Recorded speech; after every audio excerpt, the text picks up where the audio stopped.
Hello Internet, I am Miss V, sometimes known as K Thorn, and welcome to my channel where we are playing through all of the Nancy Drew games starting from number 1 all the way to the most recent one, which is number 34, came out like last month.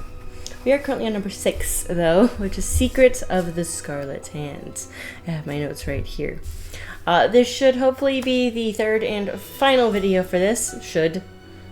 Depends on how well I do. And fortunately, on our save file for the last one, I specifically put a note to call B and G, which is called Bess and George. So, we're probably going to start off by calling Bess and George. For those of you who are new to the channel, you should go back and at least watch the first 2 parts of this particular game.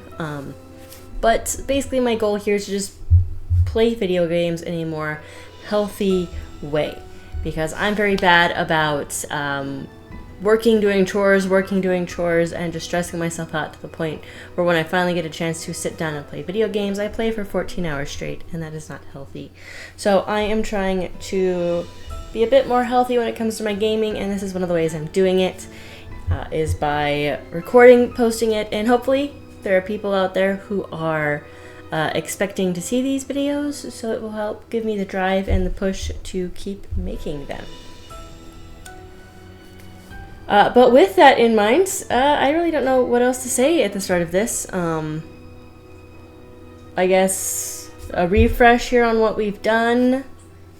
Last video, we played through all of the games within the Monolith Tower. Not tower, but the temple. There we go, the temple. We played all the games in the temple. We got to the last quiz. That's all we have left is the last quiz question. And well, I have played this before, and I do technically have a note down here of what the answer is for that last quiz question. Because I have not run across it in this game, I'm not going to type it in, especially since I think we have to actually talk to Enrique first. We've been waiting for Enrique to get back so we can get the answer to that question. But we played through all the other games, passed them all. That's what most of these notes are, actually. It's just getting through all of those games. We finished all of our tasks that we have to get done for the museum that we're working at. And basically, the last thing we were just doing is just waiting for Enrique, and he just wasn't showing back up. Somebody did, towards the end, somebody did rob the museum of the Pakal, like, mask thing. So that's been stolen. We gotta figure out what that is. Who stole it? My bet's still on Enrique. Yeah, I got my coffee, I got my water. That's where we're at. We're waiting for Enrique to get back so we can ask him about that last quiz question, which was basically what animal did Pakal fear? Personally, I think it's a fun question. I kind of agree with Sunny June on that, even though Sunny June is a bit of a ham who's obsessed with Coco Kringle. But yeah, so we're going to call Bess and George to try and get a hint of what to do next, because all I can think of is wait for Enrique. But he hasn't come back yet, so we'll call Bess and George, see what they have to say, and then hopefully keep moving. We also have a box we have to open. We gotta get a code for a box. Yeah, so let's load in and talk to Bess and George. And we're already at the phone! I was smart when I did this.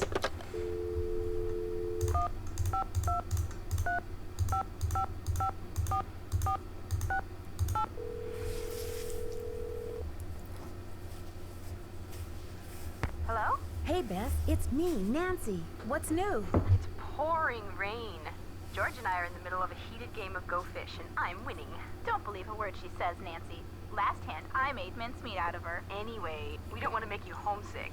How's the internship going? Everything was going great until someone broke into a display case and stole one of the museum's most valuable artifacts. A jade carving of King Pakal. Who was King Pakal?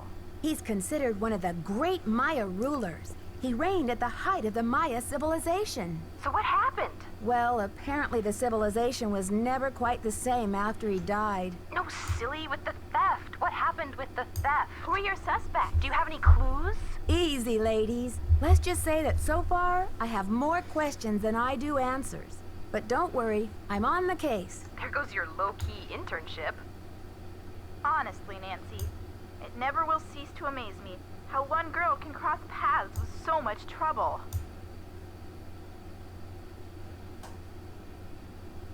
Have you seen anything in the papers about Beach Hill getting the deal with Mexico to display the Palenque monolith? The who? The monolith.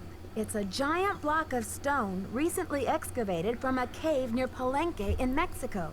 Apparently it's a very big deal. They think it's 1,500 years old. So, have you seen it? This, monolith? Yeah, it's humongous. Must weigh a ton. Like how big? As big as a refrigerator? Maybe Bigfoot's refrigerator. Sorry, Nancy, but how would a person tell this monolith apart from, say, some other big rock? Well, for one thing, it has Maya glyphs carved into it. Glyphs? Pictures that represent words or ideas, also known as logographs. Joanna says the glyphs might be a message from King Pakal. What kind of message? We don't know yet. Henrik Vanderheun, Beach Hill's epigrapher, is working on a translation. I don't know what to make of Alejandro Del Rio, the attaché to the Mexican consulate. What's his connection to Beach Hill? Right now, he's negotiating the monolith loan agreement between Mexico and the museum. And what's your confusion? Something to do with dashing good looks, I hope. Well, he is a little bit handsome, but he also seems very angry about all the Mexican antiquities his country has lost over the years. How have they been lost? They've been taken by explorers and archaeologists and smugglers. I guess the laws have only recently changed to protect Mexico's rights to its own antiquities. Well, it sounds like he has a legitimate gripe. Yes, but I got the feeling he would do just about anything to get an artifact returned to Mexico. What do you mean, anything? That's what I'm not sure of. Well, let's hope he's just a big talker and not a bona fide vigilante. Ever since the theft, I haven't been able to find Henrik anywhere. That's odd. Has anyone else seen him? If they have, they sure aren't telling me. Nancy, do you think he's the thief? I can't imagine that.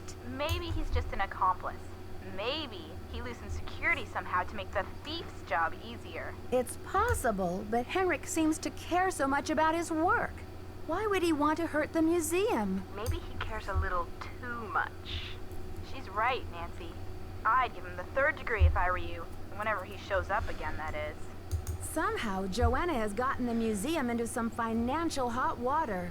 How'd she do that? Yeah, and how hot's the water? It's all very vague. I want to give her the benefit of the doubt. I mean, maybe she just overextended the budget a little in her effort to acquire the best artifacts for the museum. But even if her intentions were good... she may be feeling a little desperate to make some money back quickly. Desperate enough to steal the Pakal carving, sell it on the black market, and collect the insurance on it too? I know she loves the museum. Who knows what she'd do if she were afraid of losing her job. She's a suspect. Definitely a suspect.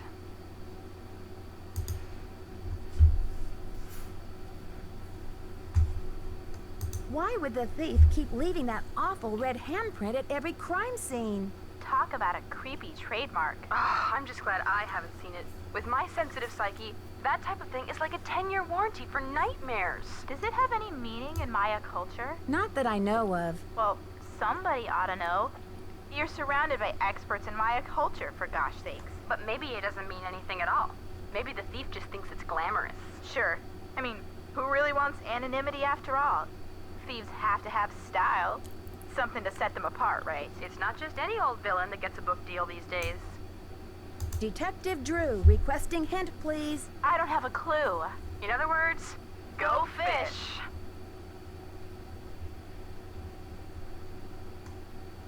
Detective Drew, requesting hint, please. I don't have a clue. In other words, go fish! I'll talk to you later, ladies. Watch out for stale cookies! Well, that's not helpful at all. Dang it.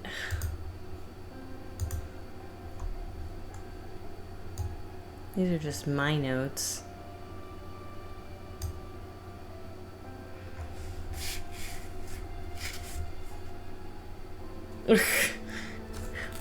I love this. The Chaco Canyon Cultural Center's phone number is this. Why is everyone's phone prefixes 555? Strange. That's because that's what's used in all TV, movie, video game stuff, especially at this time.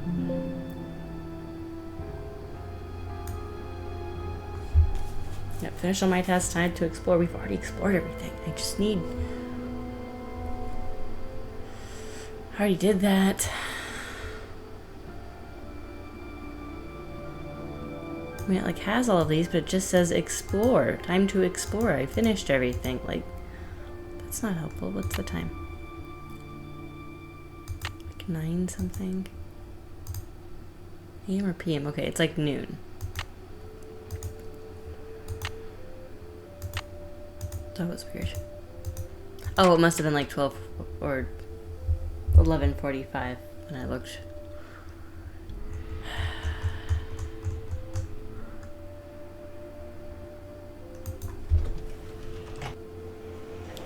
I just need to talk to Enrique.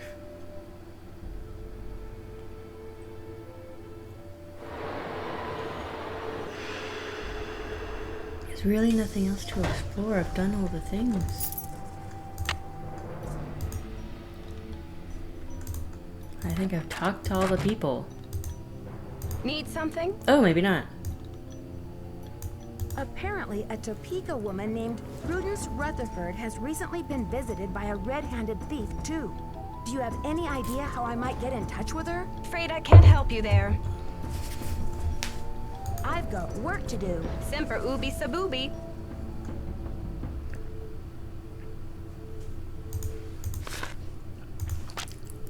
Unless it says something in here.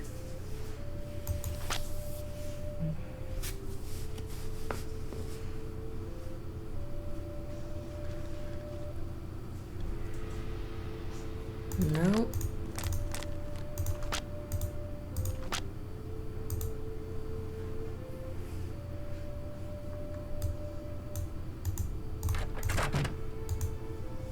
Unless I'm supposed to call the Chaco Canyon Cultural Center. Did I write that number down?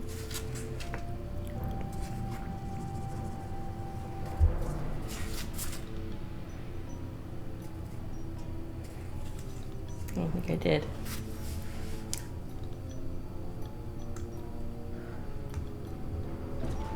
Would it be somewhere else in here? Because I don't necessarily want to go back to the hotel just to get the phone number.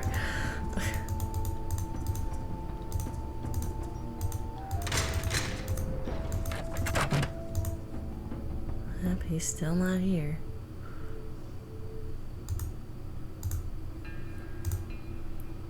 This is just vendors.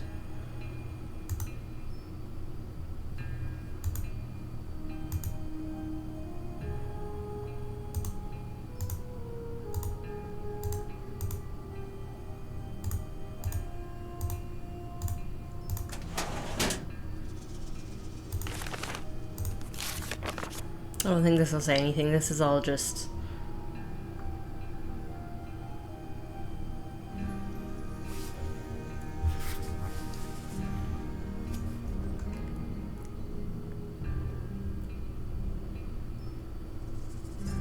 Yeah, this is all just Sunny June's notes.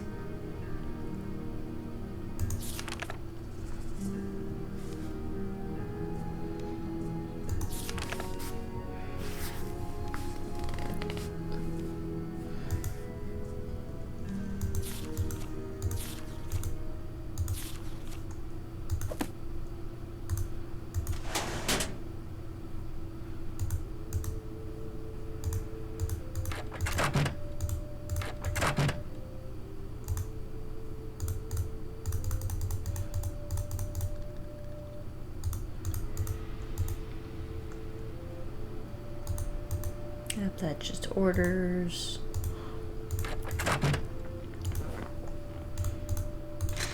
I might have to get that number from the hotel. Darn.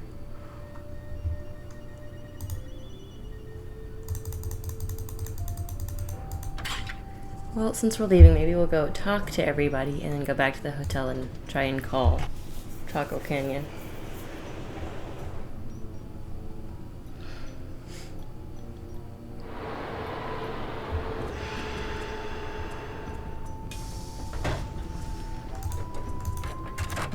Want a cookie? Thanks, but I'm trying to cut back. Any news? I'd better get going. Thanks for stopping by. So, no.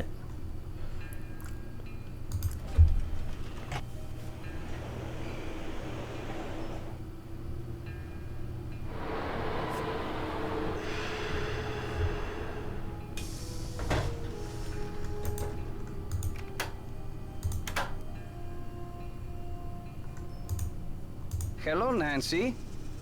Why did Mexico choose to lend the monolith to Beach Hill and not some other museum? Johanna Riggs outbid everyone. I had no idea a small museum like Beach Hill could afford such an expensive arrangement. Do you know much about Maya glyphs? You've got me there. I know Spanish, English, Portuguese, and several indigenous languages, including Quiche and Nahuatl, but I have yet to learn the language of glyphs. Do you consider Henrik a conquistador, along with Joanna Riggs and Sinclair? Henrik is a student of my culture and my heritage, not trying to buy and sell it.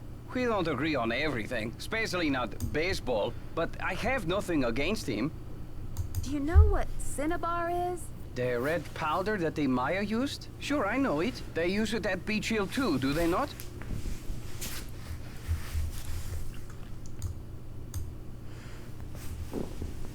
They do use it at the museum, but Joanna told me they haven't been able to get any in a while. What is your point?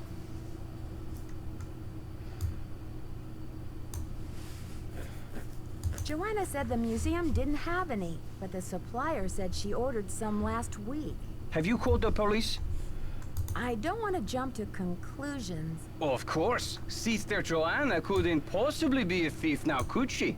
Have you heard? The Bacal carving was stolen from the museum. Well, I heard the alarms going off, but it wasn't until Henry called me that I heard the news.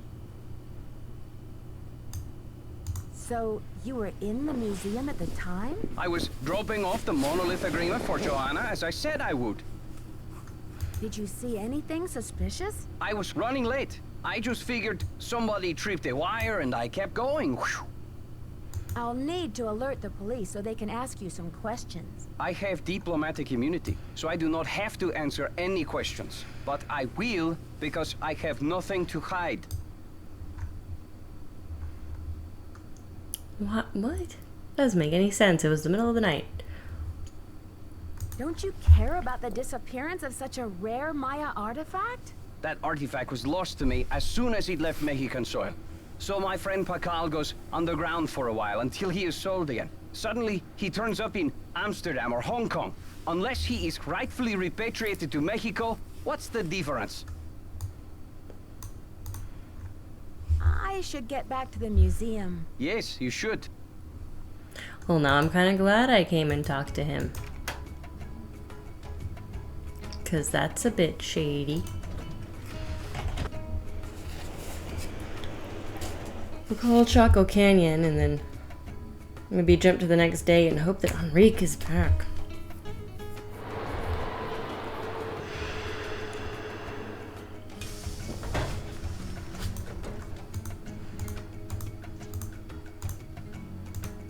Okay, what is the number?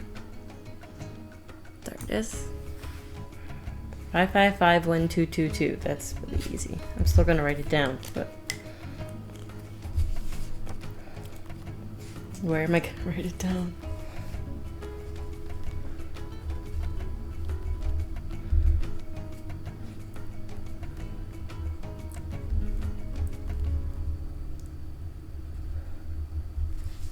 So 505-555-1222. All right.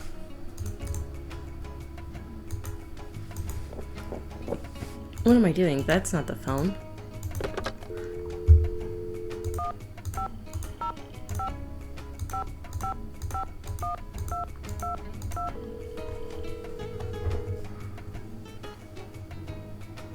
Chaco Canyon Cultural Center. Hi, I'm hoping to speak to someone about the theft that happened there recently. Are you the press? No, I'm a detective investigating a similar crime in Washington, D.C. This is Sheila Schultz, the director. What would you like to know? My name is Nancy Drew. I'm calling from the Beach Hill Museum in Washington, D.C. I understand you had some rare Maya artifacts stolen recently. That's right. It's a terrible loss, and the police here have no leads. Beach Hill was robbed too. We lost one of our prized jade carvings. I'm very sorry to hear that. I'm wondering if the robberies are connected. Do you mind if I ask you a few questions about the incident at Chaco Canyon? Fire away. I hope you guys can't hear my computer in the background. It's working a little overtime because I've got a video rendering in the background. I heard the thief left a red handprint at the scene of the crime. Is that true? Yes, it was very gruesome. It looked like blood, but according to the police analysis, the print was made with a mercuric sulfide paste. Do you know of any symbolic meaning attached to a red hand? Don't walk, don't go there, talk to the hand, as my 15-year-old would say? Really, I haven't the slightest idea. What types of artifacts did the thief get away with? Only the center's most prized pieces. The case contained 5 pre-Columbian artifacts that were excavated right from this area. Do you have a list of the stolen pieces? I know those pieces like the back of my hand. There were 3 pottery pieces, a small stone figurine with a snake head, and an ornamental jade carving. I'm interested in the jade carving. What did it look like? It was highly unusual. There was a glyph on it that no one could translate. Until we hired Henrik Vanderheun, that is. His opinion was that it's Mayan in origin, and that it may have been a place-name glyph for this area. As you can imagine, we regarded it as something of a regional treasure. Could you send me a photo of that jade carving so I can take a look at the glyph? I'm afraid I sent our only print off to the insurance company. They said they'd return it, but who knows when our claim will be processed. I'm sorry. Thanks a million, Sheila. Feel free to call if you have any more questions. Oh, didn't mean to do that. If you're wondering why I keep clicking 1 before numbers, it's because 1 would be the US code, basically. So every country has like a number to start it. The US's is 1. I don't know why it's 1. I'm gonna guess we were one of the first countries to add international lines or something. It's my only guess for that. But the 1's the international, and then like the 505's like the area code or the state, I think. No, it's the area code. So 505 would be like the area code per se, and then you have the rest of it.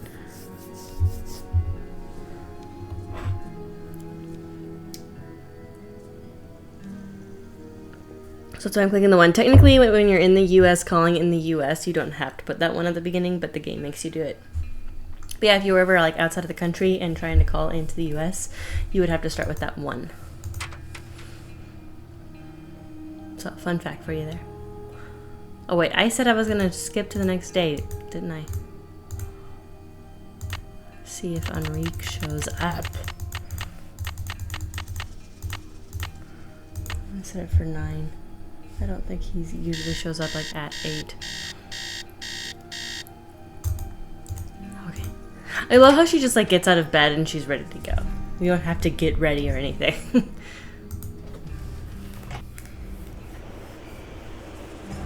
I know there is a game in here where like you can change clothes and stuff. It's based in like Italy, I think. It's the most recent one that I've played.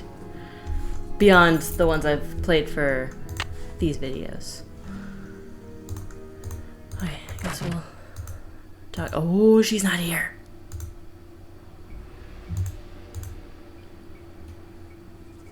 Oh, I don't know. That's all that is right here. Okay. Okay. Can I search your desk? Yes. Alright, let's see here. We've got packing list. So similar to what we have in the thing. Everything has insurance according to this. Okay. A key to something.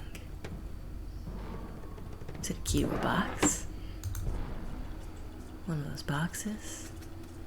Is that it? We can't look at the letter that's right there or anything else on the desk. Just this. And the key. That's all I get from her desk. Ooh. But I can look at these. All the exhibitions. Oh, look, the year I was born.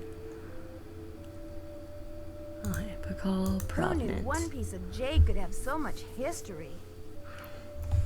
Let's look at this history. King Pakal carving content, ancient king of Palenque, material jade, age classic period, circa 650 CE. Identifying marks glyph, the combination of Pakal. Got some typos here. Pakal shield glyph, the Lord glyph, and the Imix, one disc on the forehead. Translation: the first true king. Dimensions: 4 by 4 inches. Weight: 0.43 pounds. Provenance timeline: site of excavation unknown. Year of excavation unknown. Jeez. First known record of ownership: 1940. Given by Rupert Starr to the Serpentine Gallery in Los Angeles, California, with an address of the gallery. 1955, sold by Serpentine to Felix and Miranda Peterson, Connecticut. 1993, sold at auction by Peterson Estate to Beach Hill Museum, Washington, D.C. Transfer of title, Pakal carving, May 4th, 1940. Rupert Starr hereby transfers title of the Pakal carving to the Serpentine Gallery. The carving is given in exchange for 37% ownership of the gallery. Rupert Starr, John Greenberg, okay. Da-da. Invoice sold to Felix Peterson. Description: pre-Columbian artifact, Maya origin, 800,000. Insurance policy, 10,000. Shipping via courier, 24.50. Okay. Oh, same thing. December 2nd, 1992. Dear Taylors, you may have heard my longtime clients Felix and Miranda Peterson both passed away this summer in the heat wave. Felix was 89, Miranda was 91. They lived pretty decent lives there.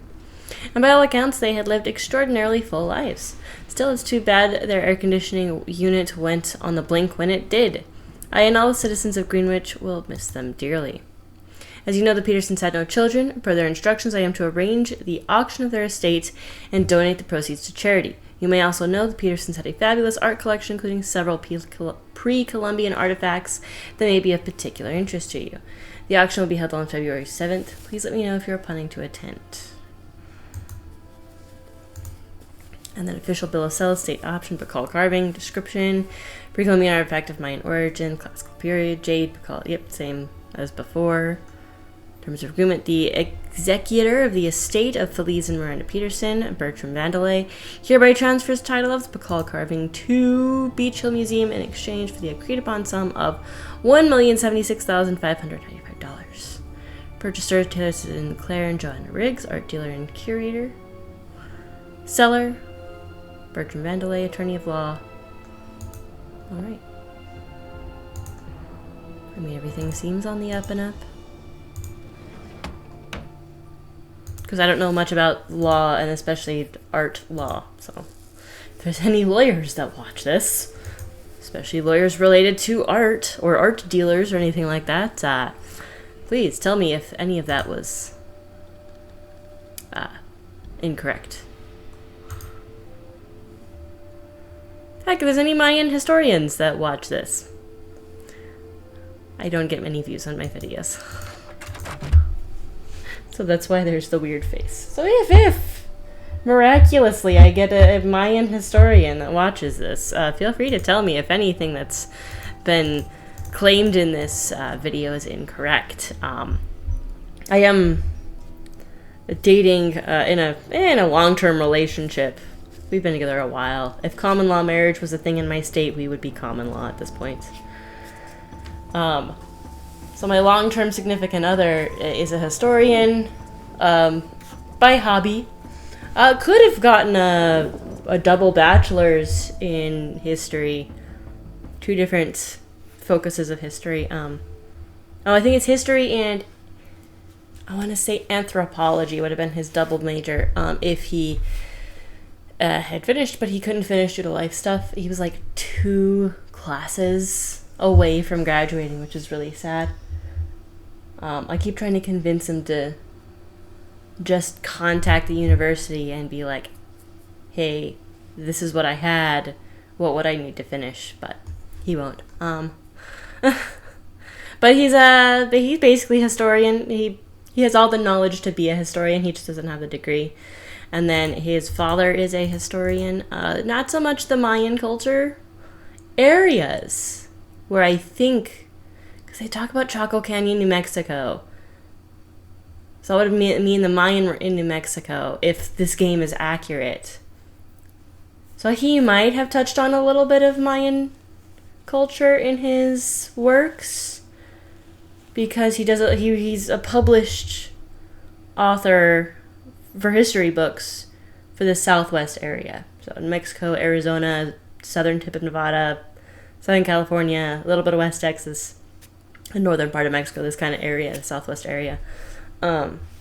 Published history author for this area. I'm not going to say the name of his books. I do want to keep my personal life separate, and you would be able to find me through that track. So I'm not going to say the name of his books, but they are very good. Very fun titles for history books. And so he might have touched on a bit of Mayan culture. I think he mostly stuck with like the conquistadors and the natives, like Native Americans, Navajo. I'm trying to remember our other. I want to say the Apache are in this area. But it's summer break, and my brain is on summer break mode, so I don't remember anything. But that's most of it. So I don't know if he touched on Mayan culture, but he might have.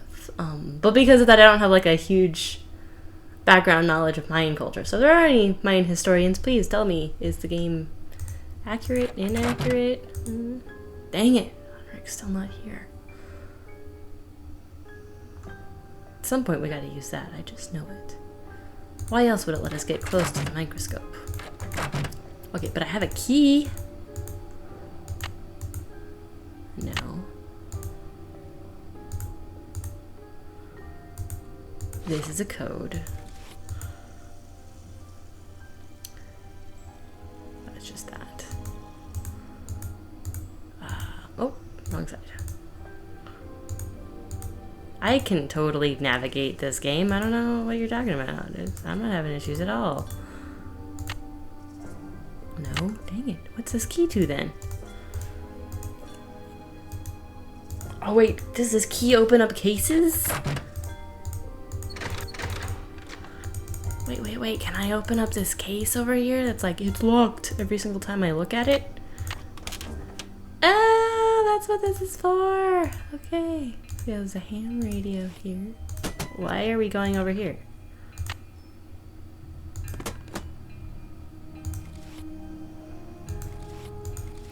Okay. Okay. Can we open up the other ones? No?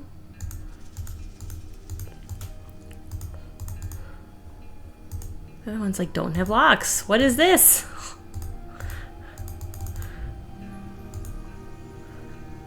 This one is locked. Oh, I grabbed the wrong thing. Oh, yeah. Why do I want to lug these heavy things around? Well, then why can we open it?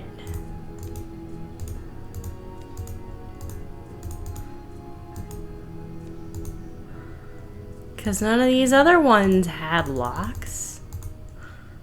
Nope. This one we could already open without having to unlock it. Interesting. Oh. I can totally navigate. I don't know what you're talking about. Well, he's not here, so I guess I can go to this ham radio. Can I? Alright, on. I shouldn't be messing around with this without permission. Well, then why could we get a light bulb?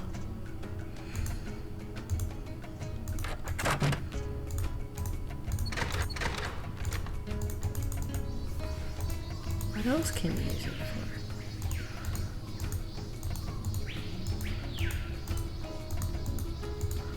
Yeah, none of these things have like cases or thing. Oh wait, this had a keycard thing though.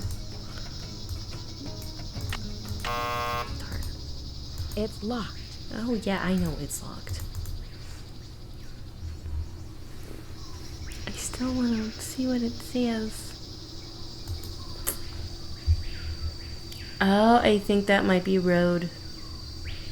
I think it's road. Yep, none of these things involve. Have no. Wait a minute.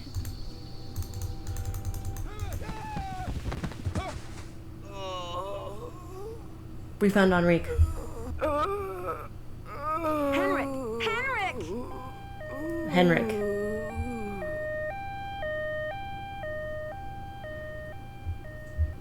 Amnesia? Wow. Henrik must have taken a real nosedive off that pyramid. Do you think he just fell, Nancy? Or was he pushed? Sounds like you need to find out about hospital visiting hours. Yeah, but you'd better get the lowdown from Joanna first. George is right. She is your supervisor, after all. Well, okay.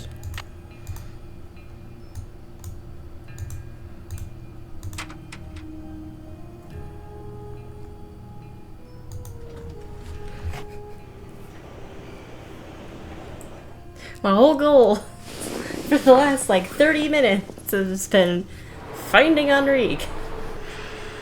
Henrik. Henrik. I've been calling him Enrique this whole time. It's Henrik. She's not here.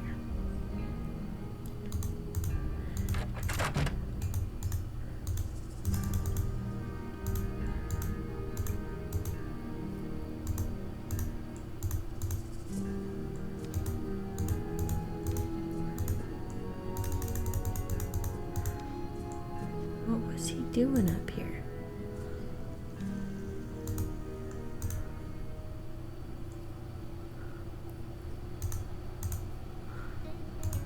That was just the piece of pottery.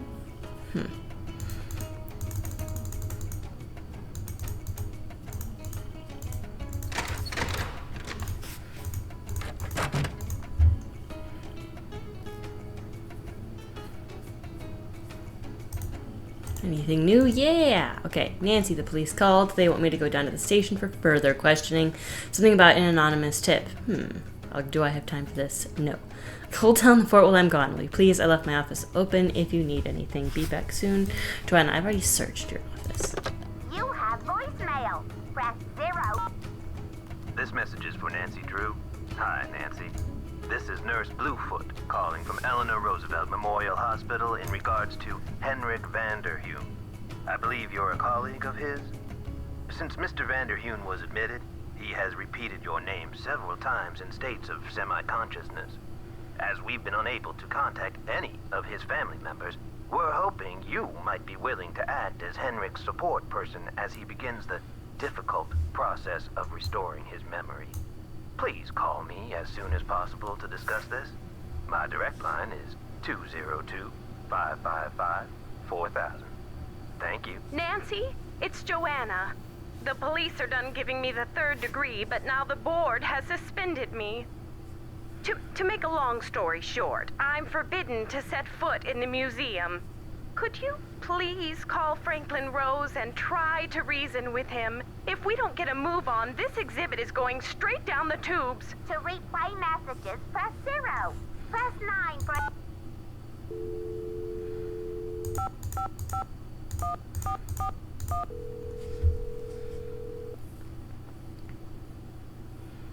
Boswell, Jackson, and Rose, how may I direct your call? This is Nancy Drew, calling for Franklin Rose, please. Just a minute, please. Nancy, you must be psychic. I was just getting ready to call you myself.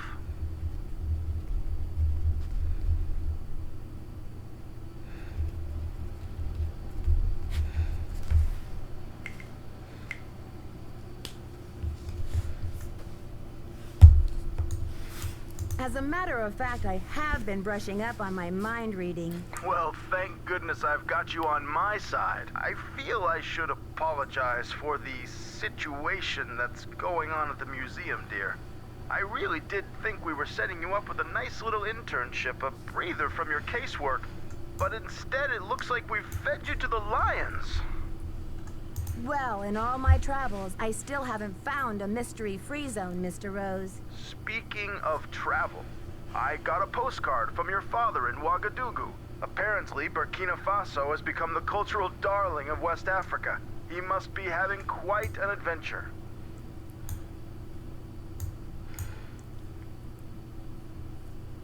Like father, like daughter. Anyway, Mr. Rose, I'm calling about Joanna. I think I know what you're going to say, Nancy.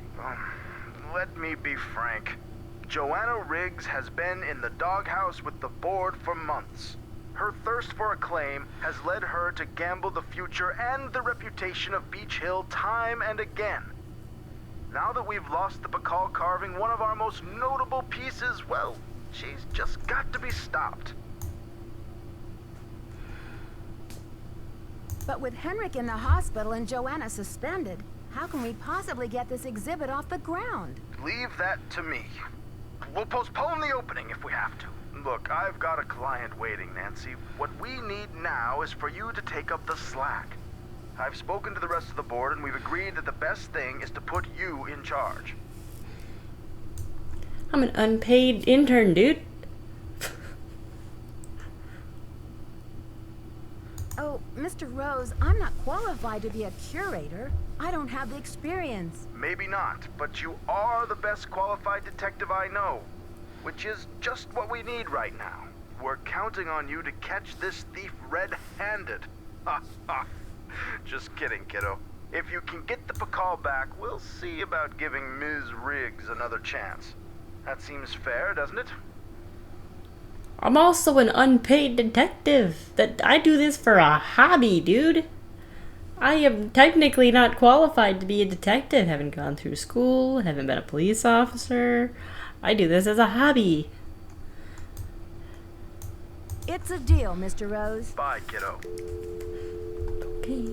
I think I remembered the nurse's number, which was like 1-505-555-4000.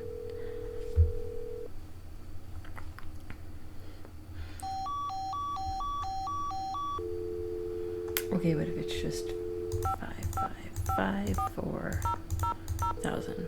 Oh, I didn't put the 9. This is Nurse Bluefoot. Okay. Nurse Bluefoot, this is Nancy Drew. You left me a message regarding Henrik Vanderheun. How is he? Nancy Drew. Oh, thank goodness. Oh, I'm so relieved. We've been unable to locate any family members, and we do like amnesia patients to have at least one personal support person when they begin reality orientation. Can you explain the amnesia? Henrik is suffering from an acute case of post-traumatic retrograde amnesia. At the moment, he is unable to recall even the most basic autobiographical facts, from his name and address to his birthday and shoe size. He can't access the details of his personal history or events leading up to his accident. Is there any way to treat amnesia? Well, reality orientation is a kind of treatment that helps a patient get reacquainted with the facts and circumstances of his or her life. Henrik has not actually lost his memory. It's just that his brain is injured in such a way that he can't access the place where the memories are stored. I see. So we need to help him find the trail of crumbs. Is that it? Exactly. First, we do repetitive memory exercises to help Henrik relearn the basic facts, like his name and address, the name of his parakeet, if he has one, the date, and so on. Second, we try to stimulate Henrik's sensory memories in order to help trigger or find the way back to his cognitive memories. Where do I come in? You can't help Henrik remember his childhood, but you can probably help him remember his work And who knows where that will take him? All roads lead to Rome, as they say. One great tool is the Reality Orientation Board. This is a place to post information and pictures for the patient to look at over a period of time. You may want to bring in images or photos to place on the board. Things from the museum, perhaps. I see. Well, I'll be happy to help in any way I can. When are visiting hours? Visiting hours are 10 to 4 every day, if the patient is not engaged in treatment and if he seems stable. Great. Is there anything else? Just remember, Henrik's brain has been knocked around like a peanut in its shell. He may have attention difficulties, headaches, anxiety. Sometimes he may seem giddy, too. We need to keep these conditions in check. Don't push him too hard, or he may have some kind of meltdown. Thanks for the warning, Nurse Bluefoot. Be well.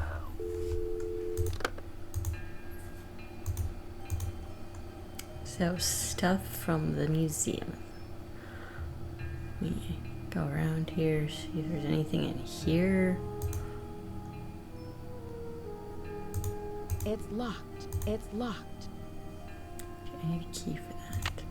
It's locked. That key doesn't work.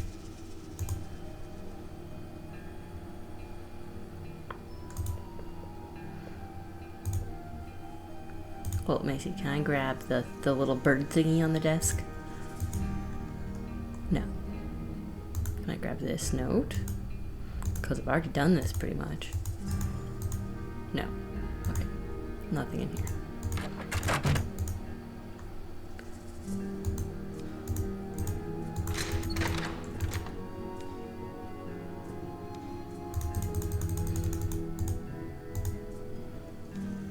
Can I grab another one of these? Can I grab this? Take it with me now? Okay. Another one of these thingies in here? No. Well, then I'm not sure what to grab from the museum for him. Well, it was between 10 and 4. It is.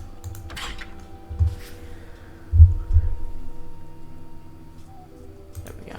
Oh, just down the road from the museum. That's handy.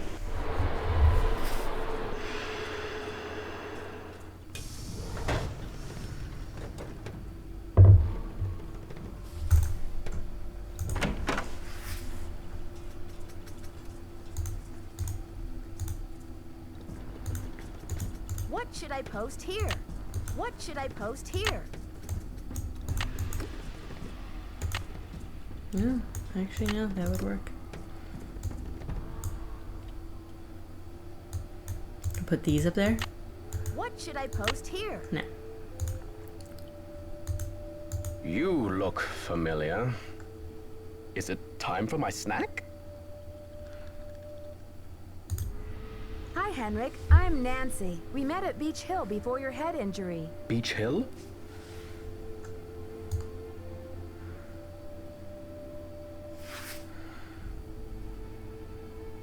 Beach Hill is a museum here in Washington, D.C. Before your accident, you were working there on some important Maya glyph translations.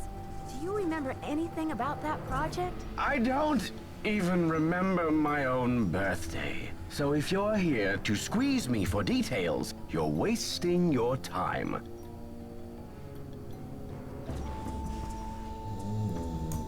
According to Nurse Bluefoot, you haven't lost any data.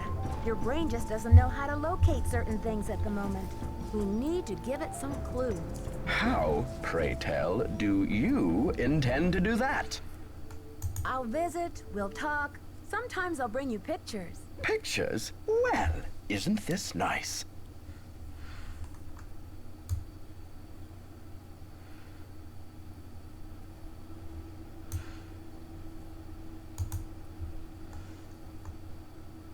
Think of it this way. You just got back from a fabulous trip, only you can't remember the places you went. So you decide to look through postcards to see which ones you recognize. Fine, I'll do it.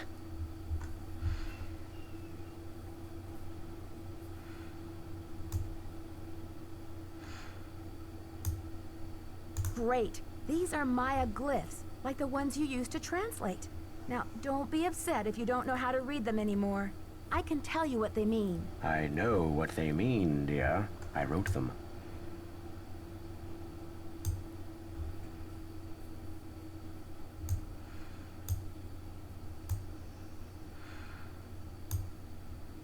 I'm sure you have written them at one time or another in your career. So, what do you think this is all about? The magician suffers yellow death. Your translator is sloppy. I should know. I am the author of the original work. The author? What are you talking about? That first glyph is the fool, not the magician. Furthermore, any decent epigrapher knows those glyphs refer to the infamous plague of oozing hives. A fitting curse for a fool, don't you think? I rather like it.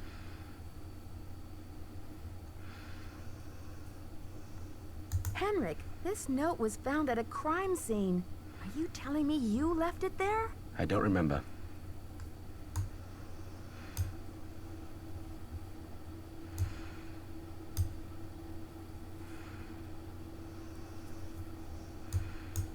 The Pakal carving is priceless and irreplaceable. If you stole it, this is your opportunity to come clean and return it to the museum. Who in the world is Pakal? Oh, my head. Oh, the pressure. I can't take any more today, Nancy. Okay, it's time for some memory therapy. Nancy, could you come back tomorrow?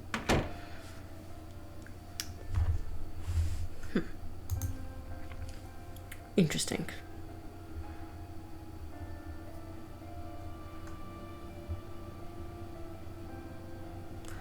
Can't talk to Joanna.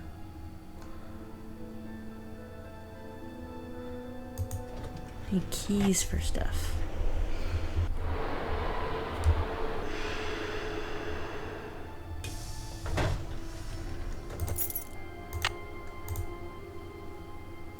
I need things to give to Henrik.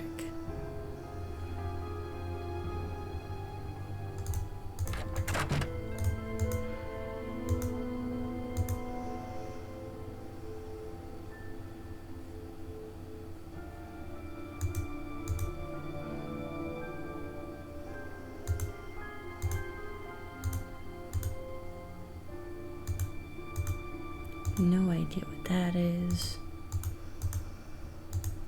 Nope. There's really nothing else in here?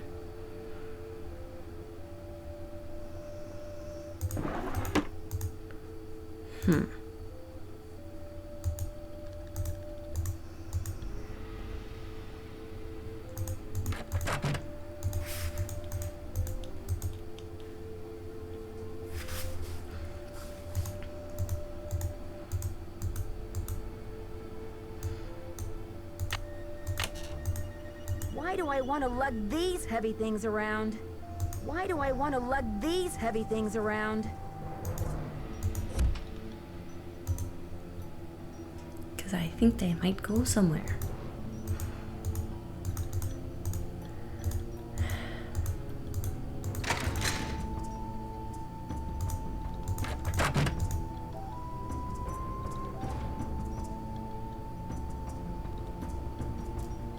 Well, there's nothing in here to take to him.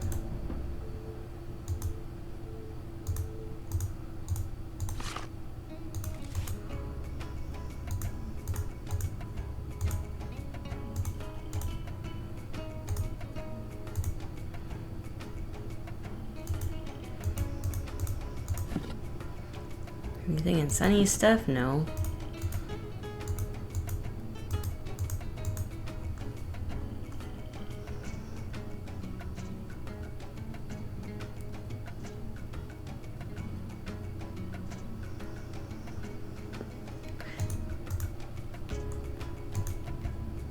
What is this one supposed to be? I just realized. I'd never looked at it. It was BH1113.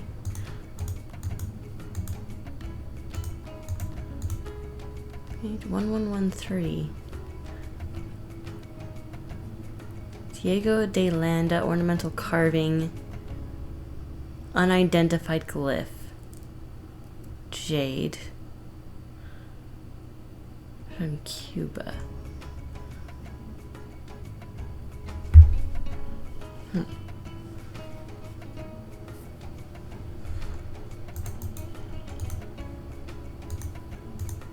That doesn't help us out with getting into the thing.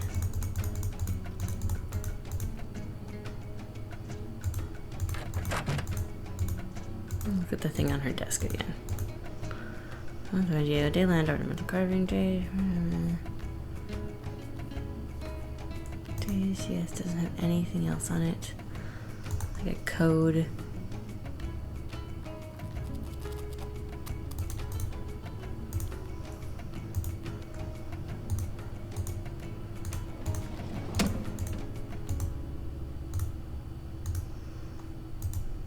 No, we've already been through all this. There's nothing else in here to look at. Dang.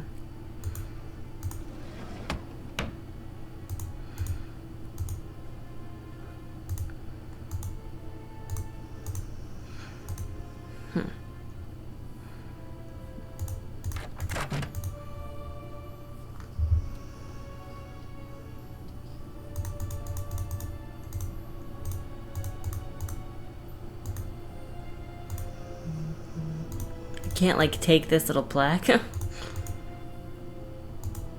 bad.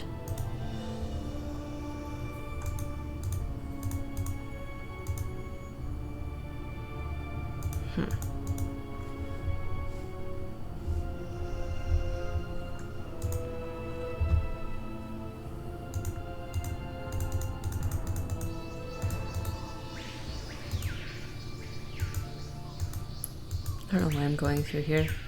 I don't know what could possibly be in this room. See, I'm thinking that those two things go here. This side looks damaged. Huh? See, look at that.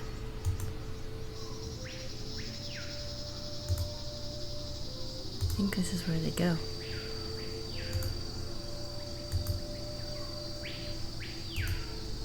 But it's not going to let me take them.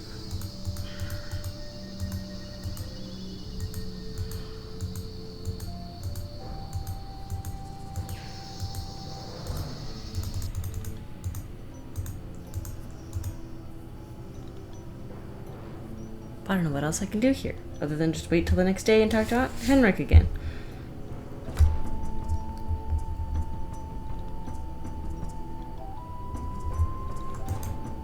But I need something to take to him.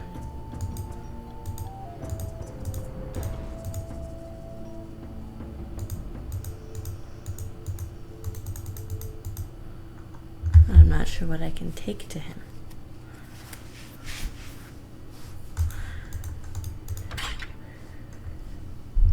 Let's talk to Taylor Sinclair. When in doubt, exhaust all conversation options.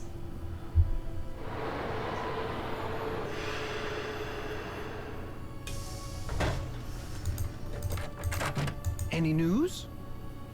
I need a photo of the Pakal carving. Do you have one? Joanna took the official print for her insurance claim, but I have a couple extras. Here you go. Keep up the good work. There we go. Any news? There was an incident at the museum. Henrik is in the hospital with a head injury. Poor Henrik. Another squabble between him and Joanna, perhaps? Oh, I'm kidding, but I do remember the time she threatened to push him in the pond. Temper, temper, I'm always telling her. I'd better get going. Thanks for stopping by.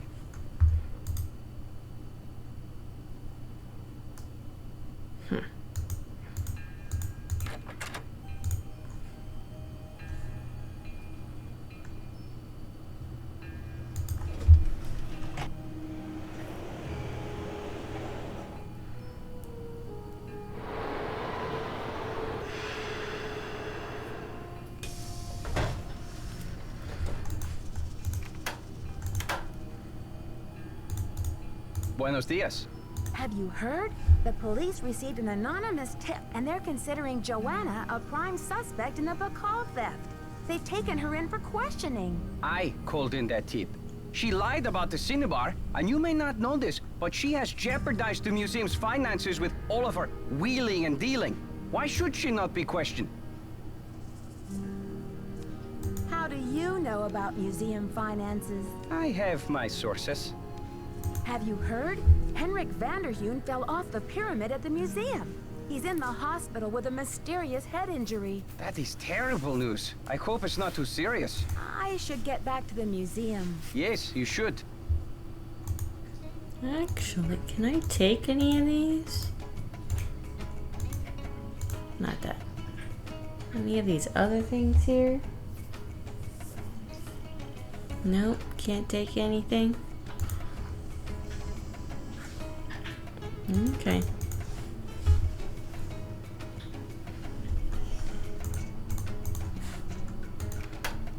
There we go. Well, I guess back to the hotel. Set an alarm for the next day and go talk to Henrik.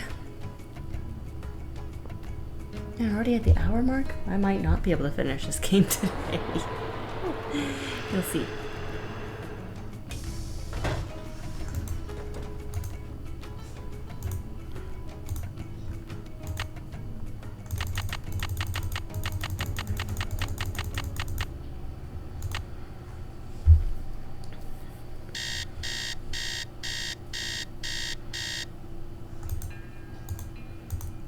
To the hospital.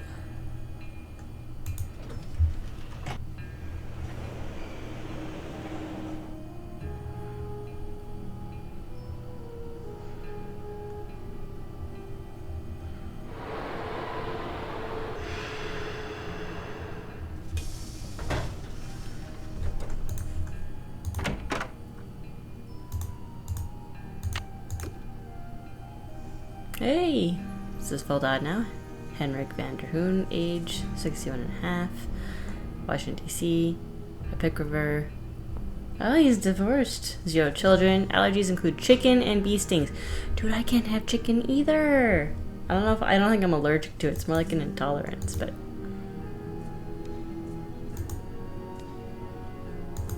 I get it. Well, look who it is.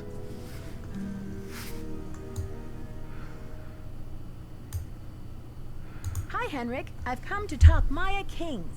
Let's see if this photo rings any bells. This will help you to remember. That face. He's as familiar as my own feet.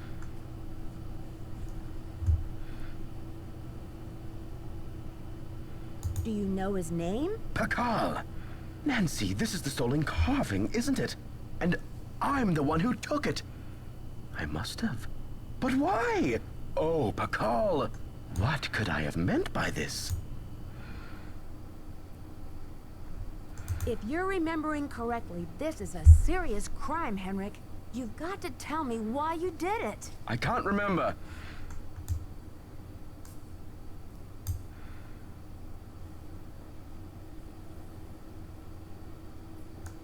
Easy, Henrik. The answers are in your head. You just need to find them. It's still in the museum.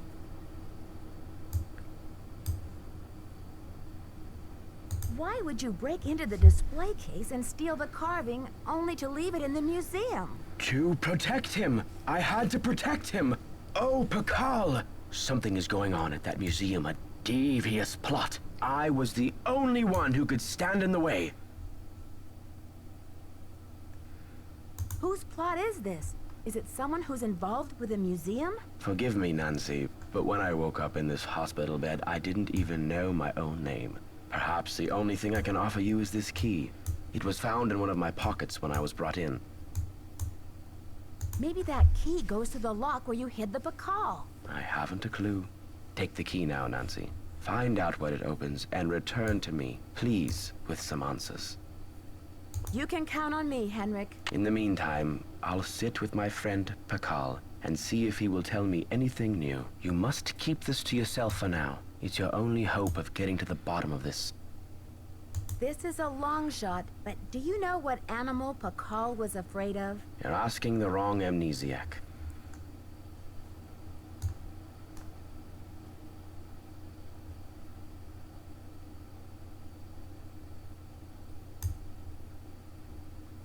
Did you use Joanna's name last week to place an order for Cinnabar with Keep It Real Restoration? You're asking the wrong amnesiac.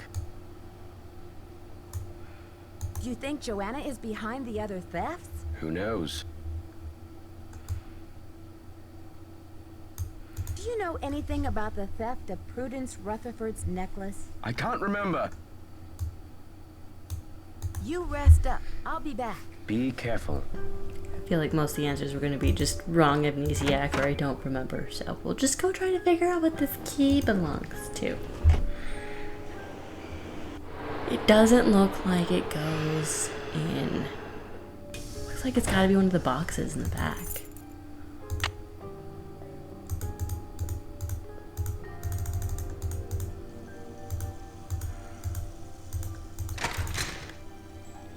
I doubt it's his desk. I mean, I can try his desk, but I doubt it's his desk. Oh, it's his desk. Oh, translations, notes continued. Does not conjure summon, death, blessing, curse, perhaps summon, spirit, death. Similar to the blessing glyph, but with death's face. Box captive, box equals captive, and A. House captive house. Prison was a prisoner. Hubi. To bring down. War metaphor. Break, destroy. There's already a verb for destruction. My guess. Break / broken. Glyph resembles Kaban day. Signs Kaban. Cab equals earth. Ether. The earth world. Note.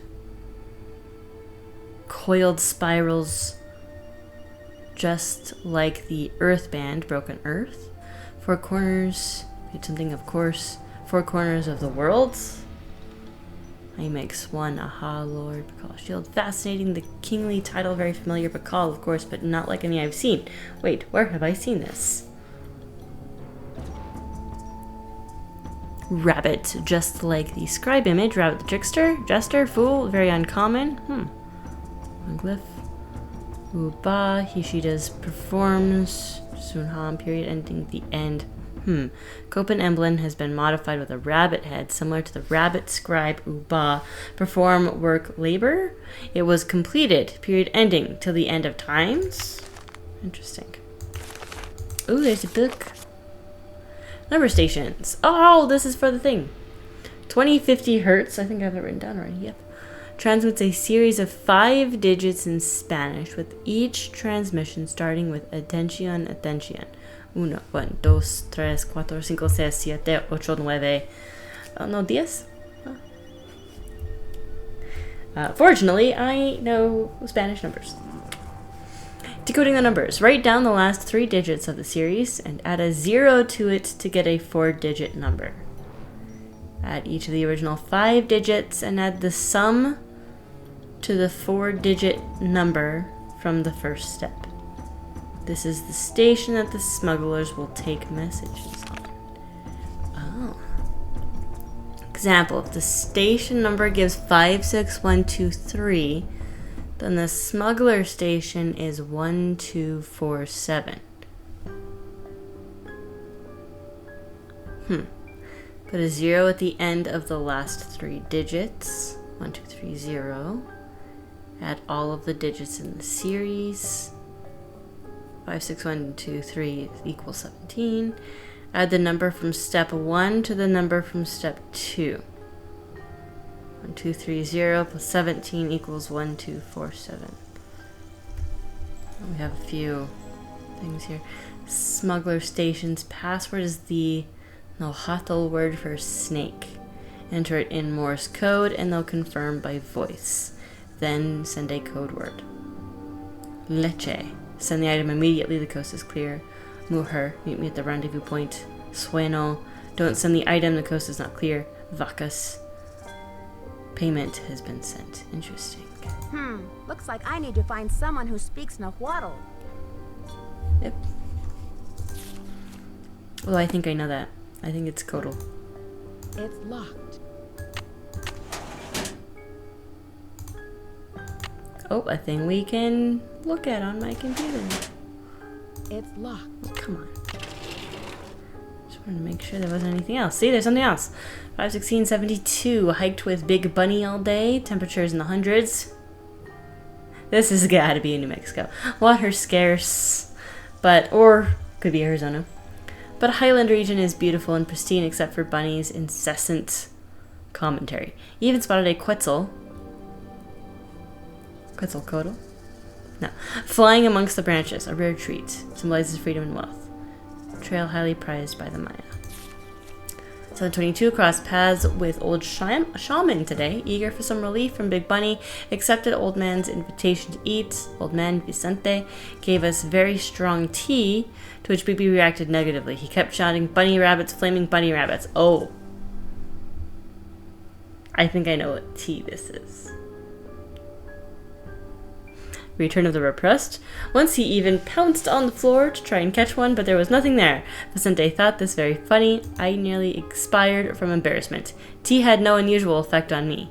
Very amused, Vicente. Yarg. Okay. Wait, was there more on this page? Oh yeah. Hard rain last night. Shared tent with Big Bunny out of kindness. Pity. What does he eat? Nearly suffocated. Old man told us legend has it that the Highlands are haunted by the spirit of Amixcali? I understood most translated for bunny. Here's legend as best I could gather. Ooh. At the height of Bacal's range, a Maya scribe, Sihuapili Amixcali, wrote an account of the Maya that somehow defamed Bacal's name. Amixcali disappeared along with all traces of her work. The rumor was that Bacal banished the scribe and her writings to the far reaches of the netherworld. Highland elders swear that Amixcali has haunted these hills for centuries and will not rest until her writings are unearthed and her name is restored to dignity.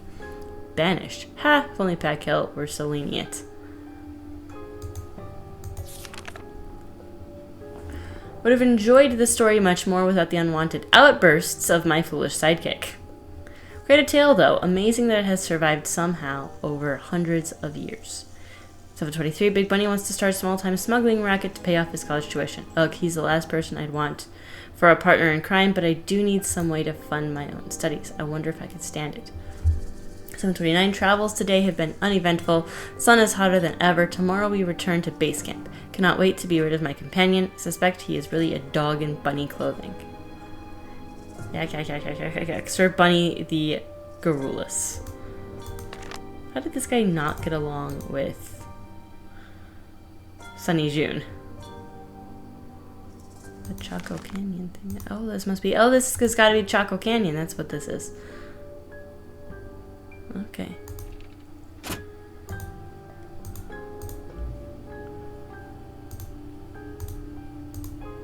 Can I turn this on?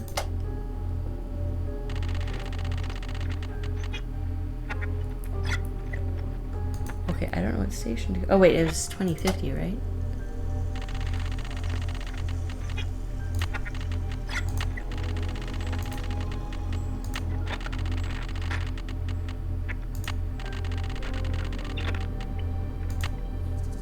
Atención, 8, 3, 2, 7, 1,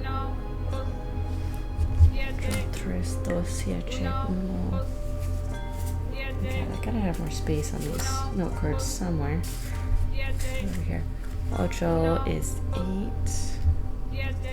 3 is 3. 2 is 2. 7. Oh. 7? Yes. And then uno is 1.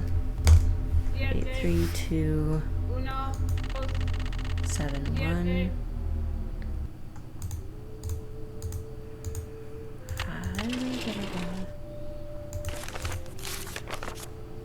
Remind me how that works. Okay. I've done the last 3 digits of the series. And that is yours. 2710.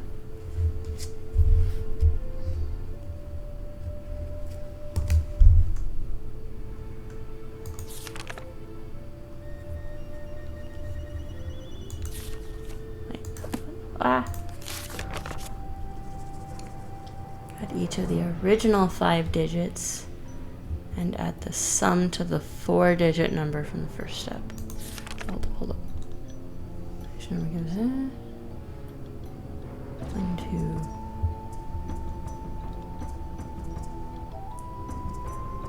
4. So okay, so put a 0 at the end of the last 3 digits. Did that. Add all of the digits in the series, the original series. So 8, 9, 11, 12, 13, 14, plus 7, 21. Yeah, 21. 51. The number from step 1 to the number from step 2. So 2710 plus 21 would be 27731.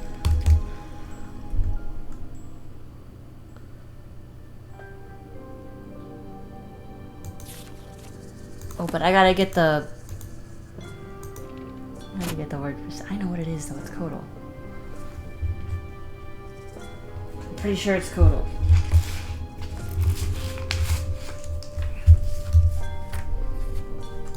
I feel like I should call somebody. I'm gonna mess this up.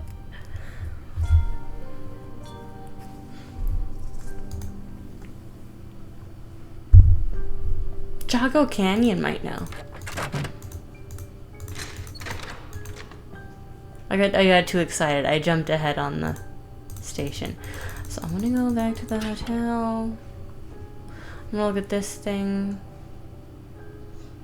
Yeah, back to the hotel, look at that thing, and probably call Chaco Canyon to learn about Codal.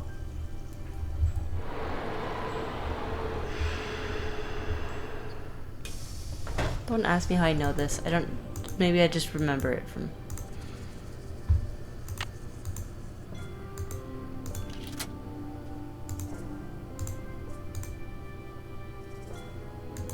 Password. It's gotta be whatever that symbol means. Do I have that written down somewhere?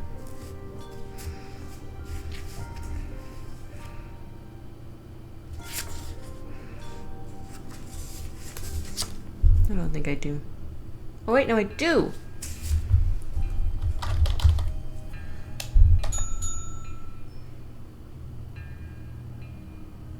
What? That's what it said though. It says it's stone.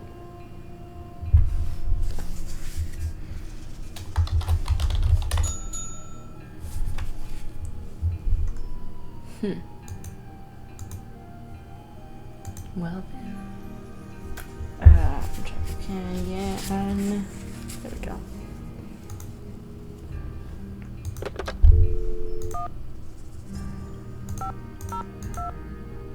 Oops.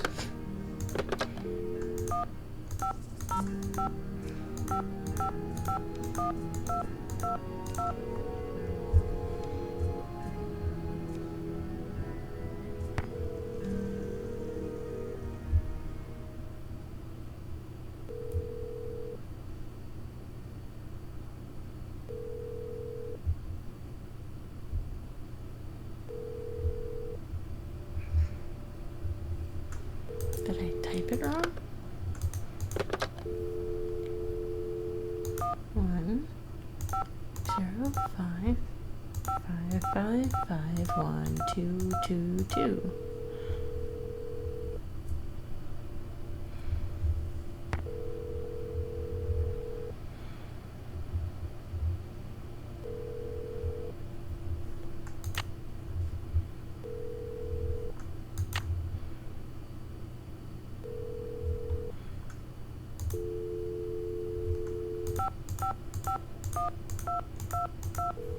Try it without the 1505.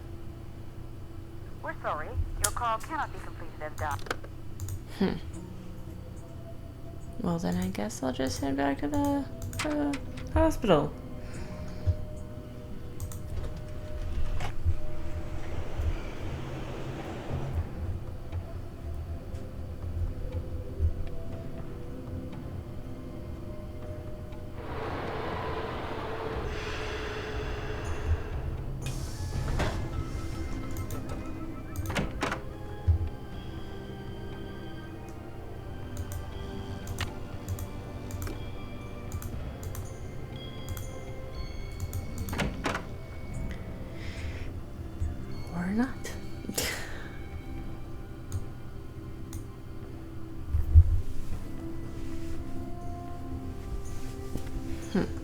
Maybe this guy can tell me.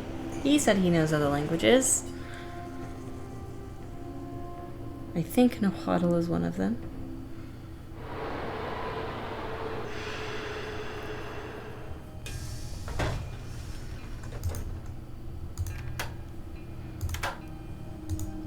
Buenos dias. I need to know the Nahuatl word for snake. Can you help me? What do you need that word for? I'd rather not say. It's part of my investigation. Now, if only I could remember the word for snake. I hear you have been a great help to Henrik. I wonder if you can help me improve my memory too. Something tells me this translation is going to come with strings attached. I am almost certain that the provenance documents for the Pakal carving were falsified. I have asked Joanna to see the documents, but she evades me. If you can find that file in her office and bring it to me, I think it might help my memory of Nahuatl a lot. What makes you think they were falsified?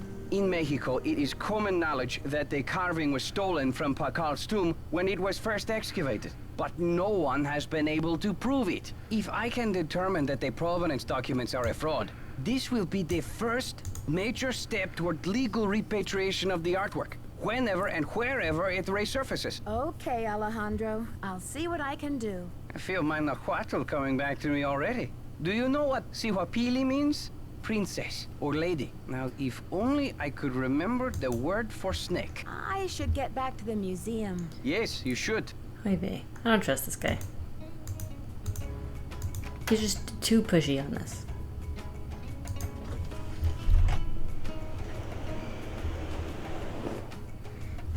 I don't know if these documents are really going to help you, dude. They're actually pretty vague.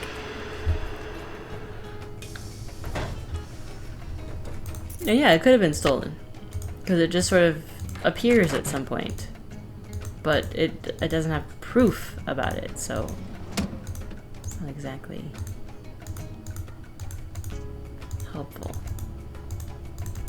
I've already looked at all these. How do I take this? Oh, just by doing that, okay. Back to there. I can get the word for snake. So I can listen on the ham radio.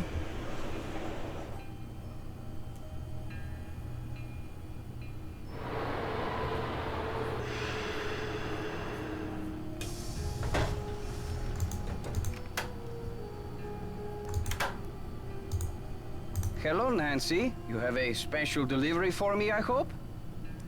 Here's your file, as requested.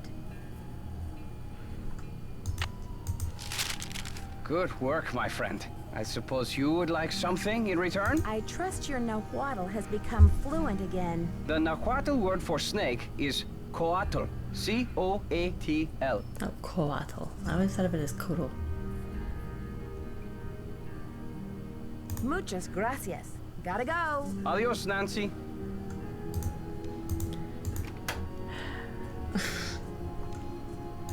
Back to be chill. Back to the thing. So we need to go to 2731 on the channel.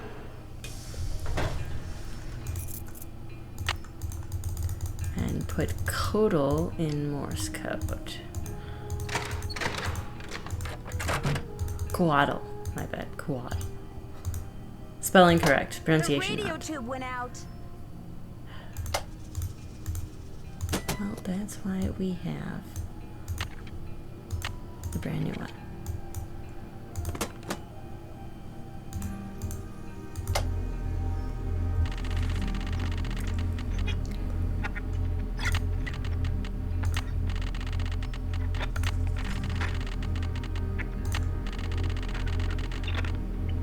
Transmítelo ahora. Okay. C's dash dot and O dash send. I should already know that. SOS. A dot dash send. T is just dash. And then L dot dash dot send. Mensaje entendido. I have a Morse code cheat sheet from eons ago.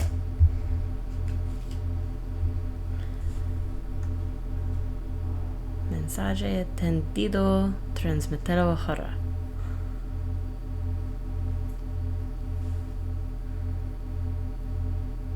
What? I don't know what this means.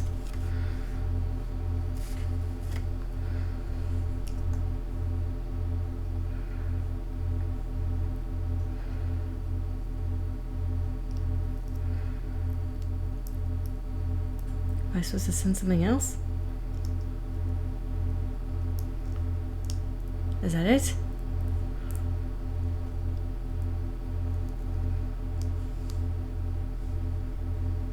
What?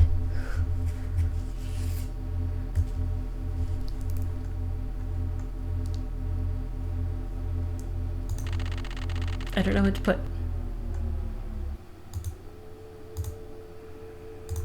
It's locked.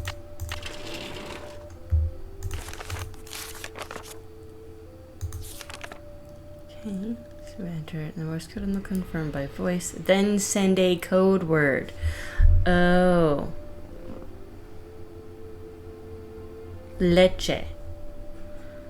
We want leche. My bad. Oh. I'm gonna do this all again.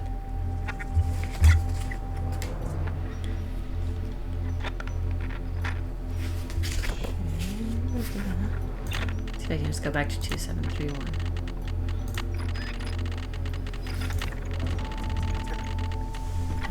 Transmítalo ahora. Okay, just do this again. So, S-O, or C-O, my bad. A-T-L.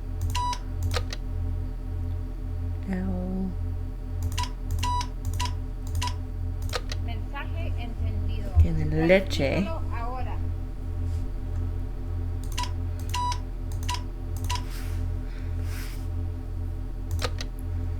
E dot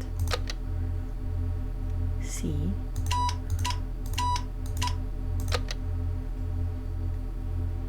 H and then another E. Mensaje recibido. Entregaremos el paquete lo más pronto posible. Cambio y fuera. Okay.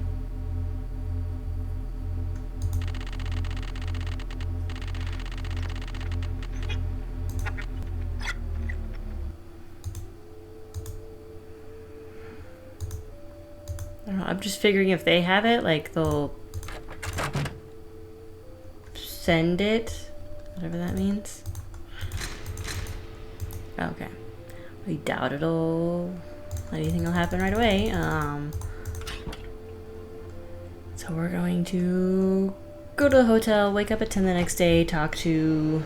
Wait, what time is it? Sorry, it's 3:30. Let's go to the hotel, wake up the next day, go talk to him about talk to Henrik at the hospital about the thing that I put up. And then head back to the museum and see what happens. It's like 1:30 or an hour 30 on the time here. But I don't know. I just feel like I need to keep going. This might be a 2-hour long video. Sorry, guys.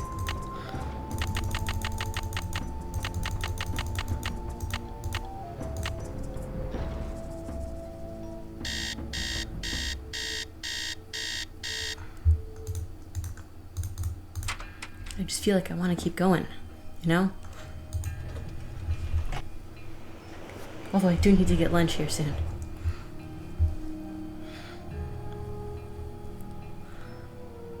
And I've got painting to do. Yeah, I don't know if you can see this chaos behind me, but all these things right here in my screen, my video, I need to paint all of them. Dang it. I'll go to the museum first. I don't know what I'm gonna do here. Maybe this key will also work for one of those things.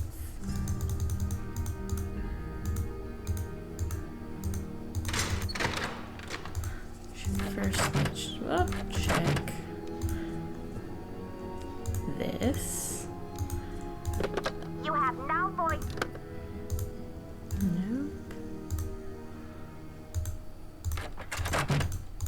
I don't know, maybe weird. I'm gonna check to see if I can open this. Nope.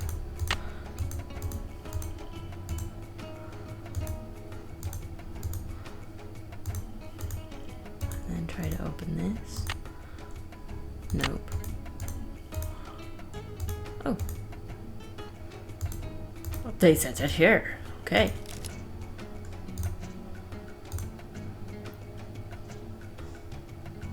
What is this?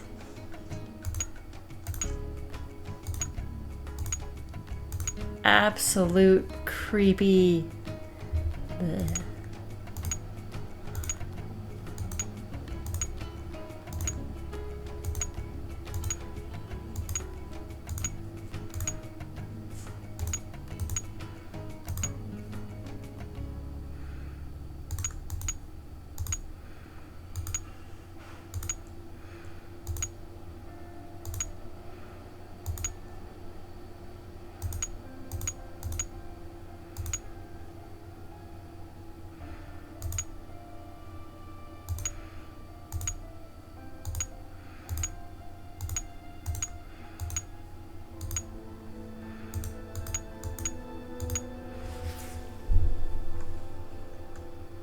Nothing like left, straight, right.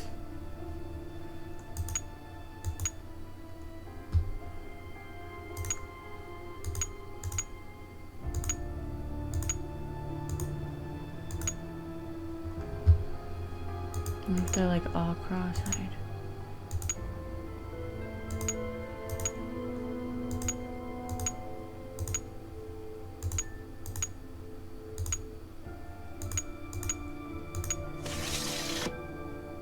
Oh, there you go.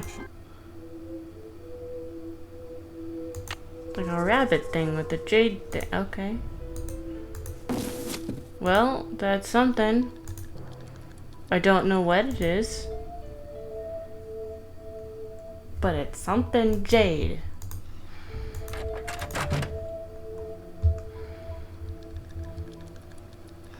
I don't know what it is or what it goes to. But it's gotta go on something. Can I go talk to Henrik now?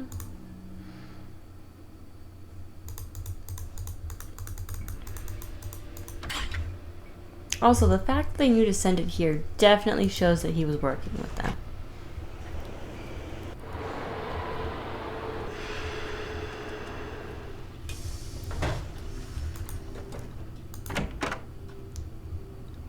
Nancy, you have brought me back to my work.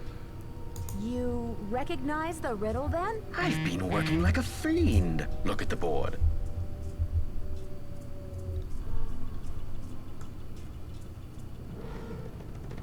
There's Henrik's password. Oh, okay. I already knew it. Oh, did I have to do this first? Okay. I guess I had it written down from the past, and I thought I'd already seen it in the game. My bad.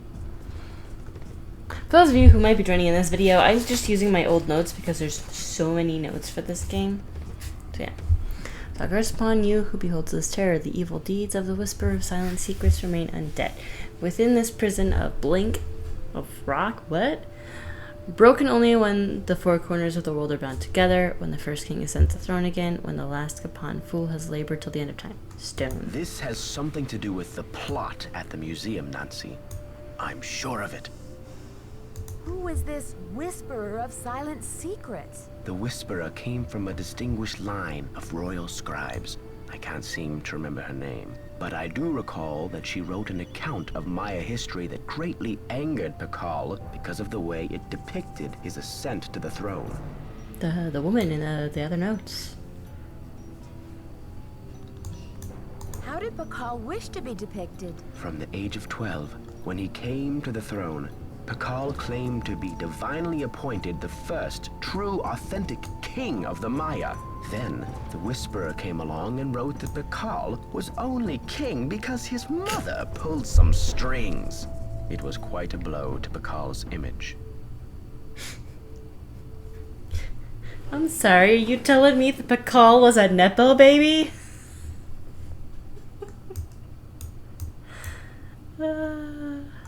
So he put her in a stone prison? Pakal swore that the Whisperer's words would Wait, never is she see in the the light of freaking day. monolith? He put her body, her soul, and her writings all in a tomb and locked it up tight.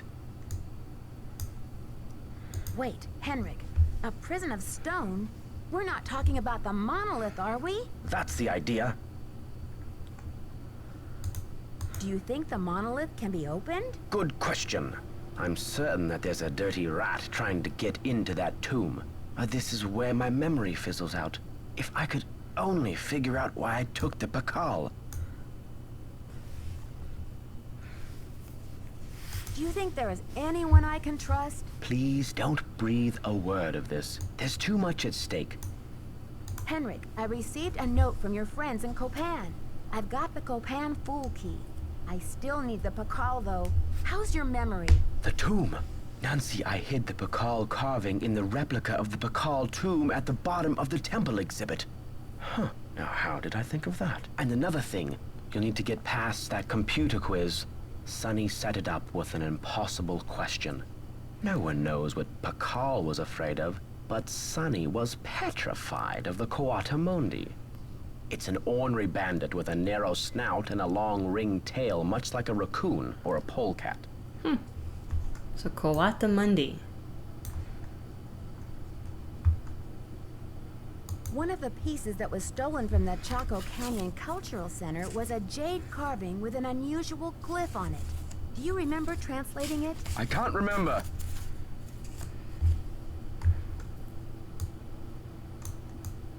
This we know. Have you ever been part of a smuggling racket? I don't know. You rest up. I'll be back. I'll do my best.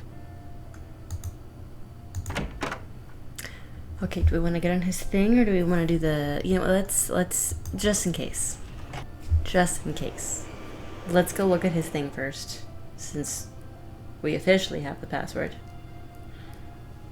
And then we'll go back to the hotel and go to the bottom of the thing to get the thing. Get.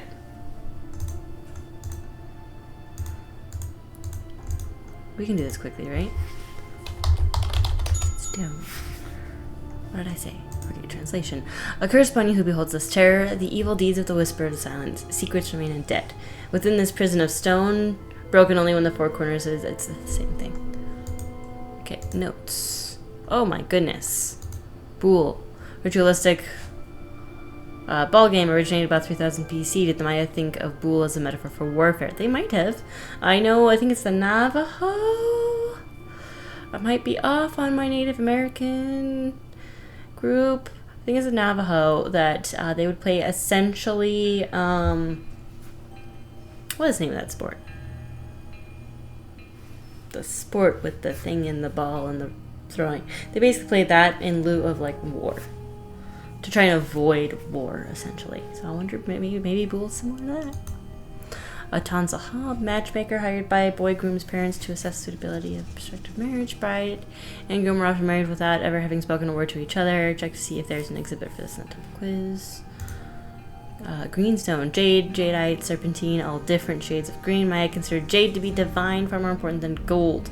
Use it often to make both artistic and sacred objects. The 6 keys will likely be carved out of this. This is so funny because of me using jade in my D&D game. Whisper. Scribe, a Mxcali. From Shaman's Legend. See travel notes from Summer 32. The monolith must be a mechanism for her punishment, and because she was most likely of royal lineage, Pakal could not permanently prohibit her from entering the underworld, so there should be a mechanism within the prison of stone to allow her soul to find its way out, as well as a mechanism for someone else to open the prison from the outside of the monolith. The 6 keys. I think I already know what that is. North. Artifacts found as far north as New Mexico. Numerous pieces lost in recent CCCC heist. The North Key likely among them, but contact with the museums in the area just to be sure. El Museo Cultural, Arizona. No. Institute for Mexican Antiquities in NM. No. Lila Higgins House, NM. No. South. Maya civilization extended western Honduras, North El Salvador, Belize. Further? Amazon jungle? She was referred to interview in her recent issue of Art Appraiser. East. Cantunilcan? Is at the western tip of Mexico, but what about Cuba? The Maya were great astronomers, therefore capable of sea travel. Seems likely they would have been aware of the island. Research records show one Bishop Diego de Landa found a strange jade carving there in 1652. Could this be the East Key? Oh, I see. Ravia, Guerrero Island, too far. Research 1898 jade carving with unidentifiable glyphs sold at New York auction. According to Provenance Docks, artifact originally found by Spanish military commander Juan de Ascension Cortego, 1753. Cocos Island off of Costa Rica. Sold to whom? Carving sold to Midwestern shoe polish tycoon Henry Albert Daddle. There's a phone number. Should I write this down? I don't know if I should write this down. Copan Fool reports from Digger Good. Found jade carving with rabbit glyph. Rabbit was trickster and mine foreclosed. Could this be the Fool radio for delivery? I did that. I did that earlier. I wanted to play with the radio. Touted self as first true king. The beach hill carving must be next on the thief's list. Must stop. How? Interesting. I need to place Pakal in a safe place. I cannot trust anyone at this time. Moral dilemma, but can I argue that the end justifies the means? And I need to send a loud and clear message to the culprit racing to open the monolith alongside me. I only hope that I can win this round. Lamanai, city name means submerged crocodile. Crocodile depicted in many glyphs. The priest responsible for giving children their first names and naming. Prefixes A for boys, X for girls. Another prefix, the name of a mammal, reptile, or bird. E.g. boy, A balam. Girl, Ixquat. After puberty, the child would take on his or her father's last name as well. Okay. Contacts. Mexico. I'm not going to read all the contacts. I got some digs in process. Okay. Belize. Guatemala. Honduras. Password snake in Nahuatl. Yeah. Oh, this is interesting.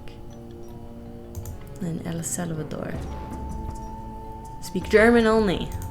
Interesting. Okay. Do not mention Uxmal.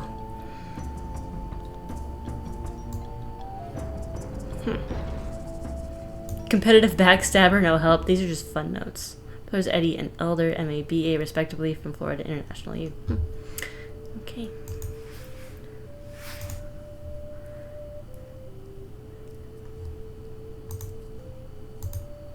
Interesting. Well, let's go to get the call.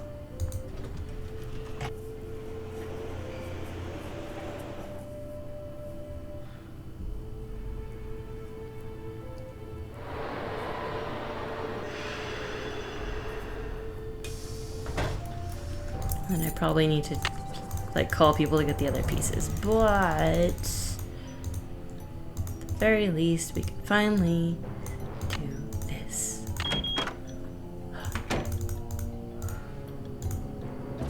Where's the door?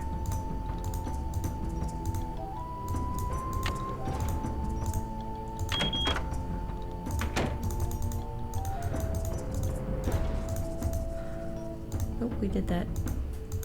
We do need to come back there to get the glowy thing. But first,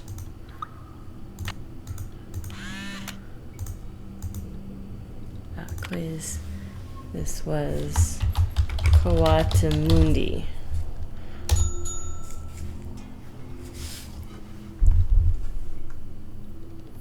We now use temple keycard to open King Pakal's tomb. Yay! But first, we want to go get a glowy, sticky thing. Turn around. Thank you. It's very annoying that I have to come all the way back here to get the glowy, sticky thing.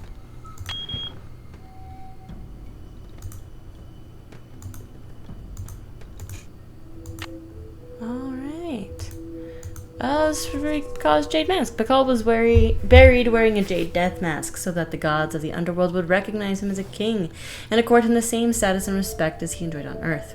Each of the jade pieces for this mask was individually carved down to the fine facial features. The pieces were then set into the wooden base when Pakal's tomb was discovered hundreds of years later. The wooden base had rotted and the jade pieces lay scattered in the sarcophagus. The mask we know today, then, is a reconstruction. The original mask is on display upstairs in the main exhibition hall. It's creepy. And we get a glowy sticky. Give it a glow stick. We got the jade piece. Let's go to the other door. Maybe that's just another exit. Maybe that's the thing that takes us to,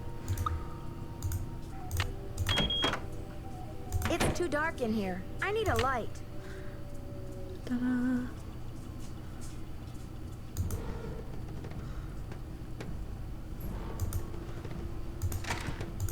Yep, this takes us out here. I'm telling you.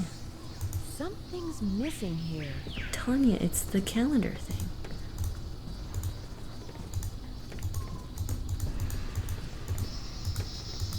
Okay, I've got 2 of the pieces. But I got the other 2 pieces.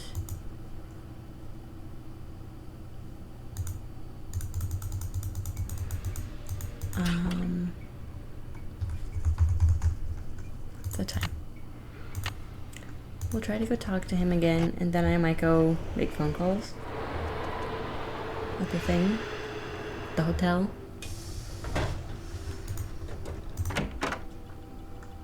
Good afternoon, young lady. You rest up. I'll be back. I'll do my best. Okay, maybe not.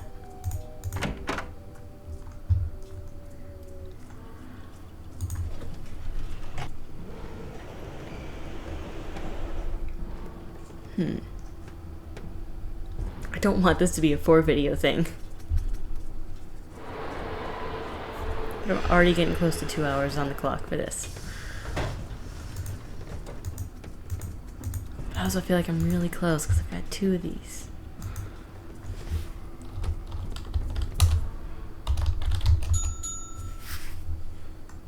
So back to notes. Okay, north.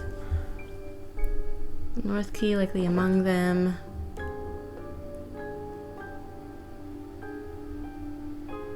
That would be the Chaco Canyon. I'm not sure on the north, unless it's one of the ones that I have. I don't think so. See, Rutherford interview.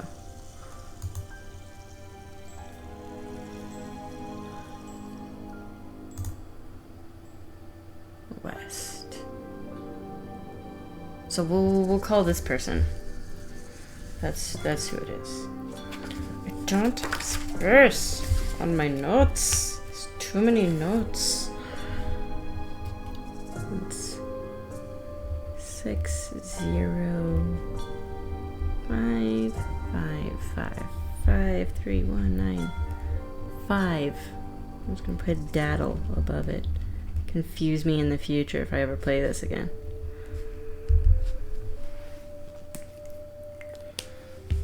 Oh, we'll call this guy, I guess. Bishop David Yolanda.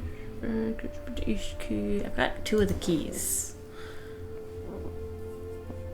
This is Rutherford's. Morris, Copan full, radio for delivery. That's gotta be one of them. But it's not Rutherford's. Rutherford's is just like, could you put it in like a necklace? Could be that one. Could be that one. I think I might have north and east. I don't know. Let's call this person.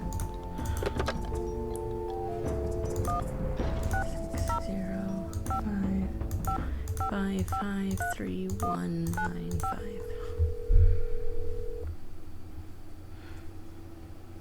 Daddle residence. Hi, may I speak to Henry Daddle, please? Speaking. Mr. Daddle, my name is Nancy Drew. This is a long shot, but I'm calling regarding a Maya artifact that was bought at auction in 1898 by one Henry Albert Daddle. Does that ring any bells? Sure. Henry Albert Daddle Sr. was my great-grandfather. You're talking about the jade carving, right? Yes, exactly. Wow, I can't believe my luck. Well, it's a lucky life if you ask me. So what can I do for you? I'm investigating a recent rash of thefts around the country involving similar Maya artifacts. Any information you could give me about the one your great-grandfather bought would be very helpful. I see. Well, I was the last to inherit the carving, but my daughter Penelope was so intrigued with it that I gave it to her. I'm sure she'd be happy to talk to you about it. Why don't you give her a call on her line? It's 555-3197. Will do. Thanks, Mr. Daddle. My pleasure. Okay then.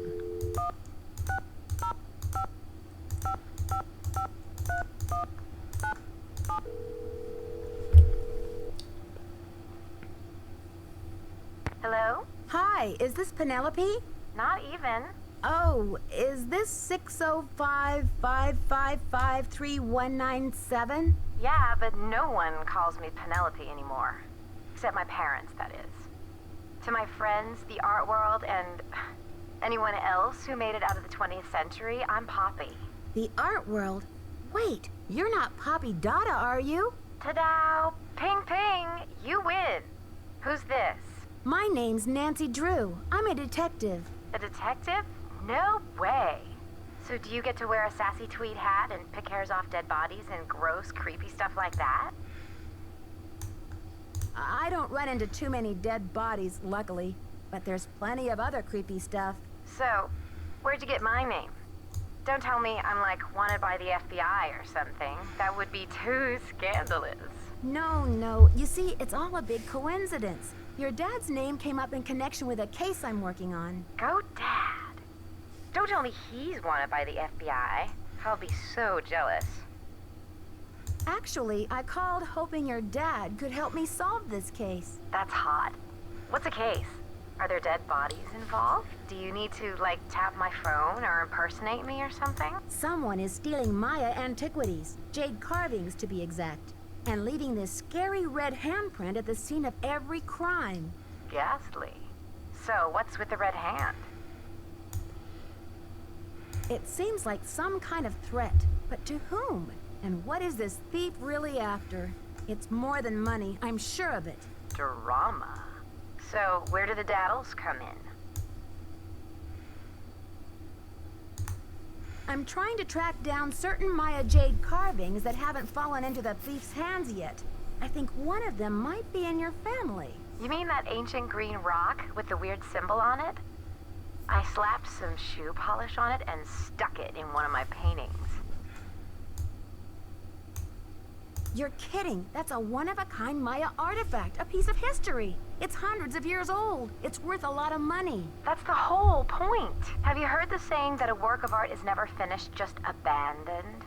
Well, I'm taking that idea to the limit by making art that will keep changing as different people encounter, perceive, and interact with it.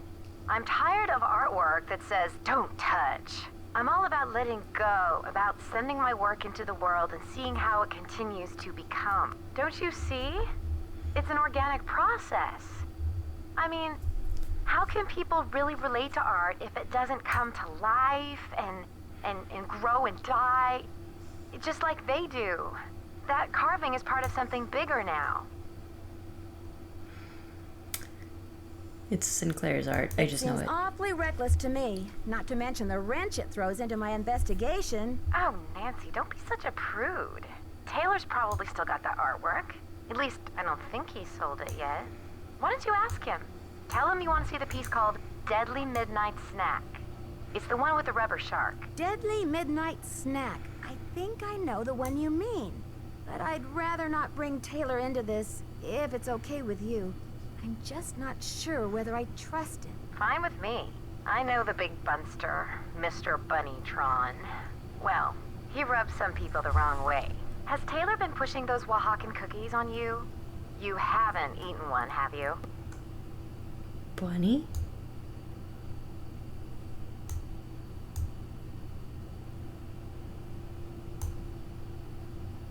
So far, I've managed to politely decline. I take it you advise against them? Let's put it this way. His trip to Oaxaca was about 2 years ago, and he's been trying to move those rancid lard biscuits ever since. Aha! My suspicions are confirmed. I'll put that in my case notes. Cool. If you really need the carving to crack this case, why don't you just go ahead and take it? What? Poppy, you can't be serious. Sure, why not? After all, this is a chance to enact exactly what I've been talking about. The organic process. Inviting my viewers to interact with my work. The deal is, you can take the carving, but you have to put something in its place. I can choose anything? A light bulb? A magnifying glass? A pair of headphones? No, it should be something more organic. Stay with the title, Deadly Midnight Snack. And don't be afraid to go way out. As an artist, I can tell you that inspiration bites in the most mysterious ways. Okay, Poppy, if you say so. Right on. But let's keep Taylor out of this. He'd probably blow a gasket if he saw you tampering with the merchandise. That's all art is to him, you know. Merchandise. I'll make sure he doesn't detect a thing. Good luck, Nancy. Thanks, Poppy. Bye.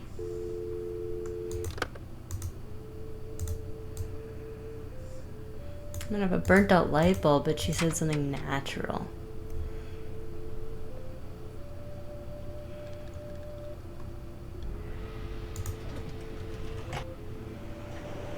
Can I just grab a rock from outside?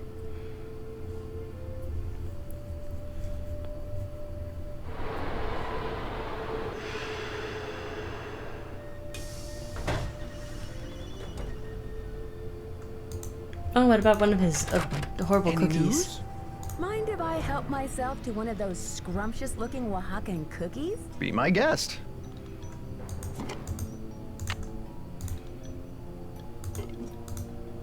May I take a closer look at that wacky Dada painting? Be my guest.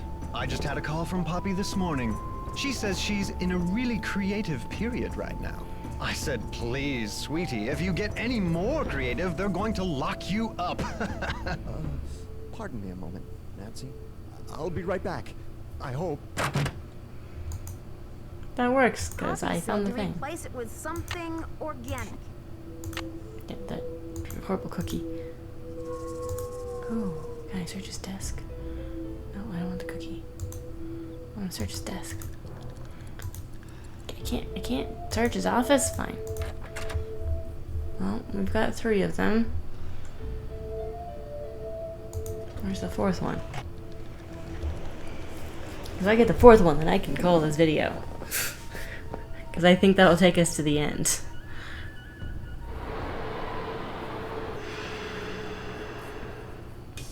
I have no idea if it's actually... Nope, it's not 4 yet, I think. Good afternoon, young lady. You rest up. I'll be back. Be careful.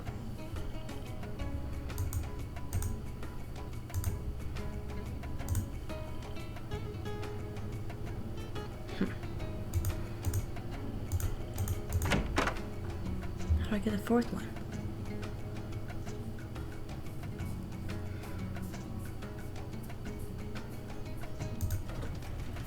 Talk to this guy, I guess? I don't know. I'm just missing one.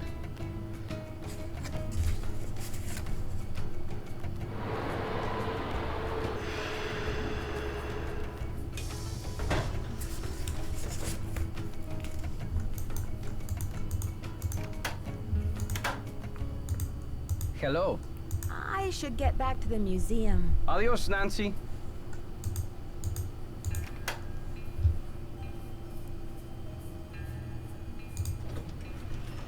Look at the thing on the computer. I know I'm at the 2-hour mark, but I want to finish the game.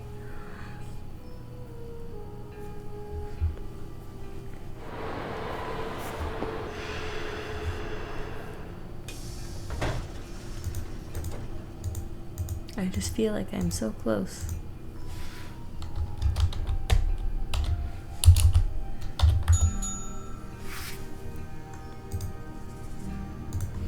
Okay.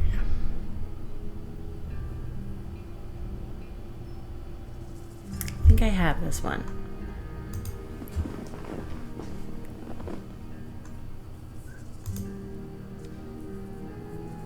I think I'm just missing Rutherford's.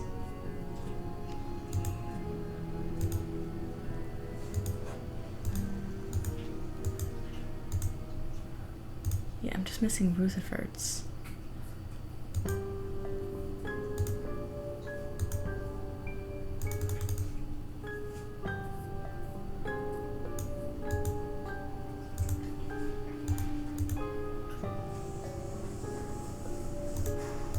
What does Best and George have to say?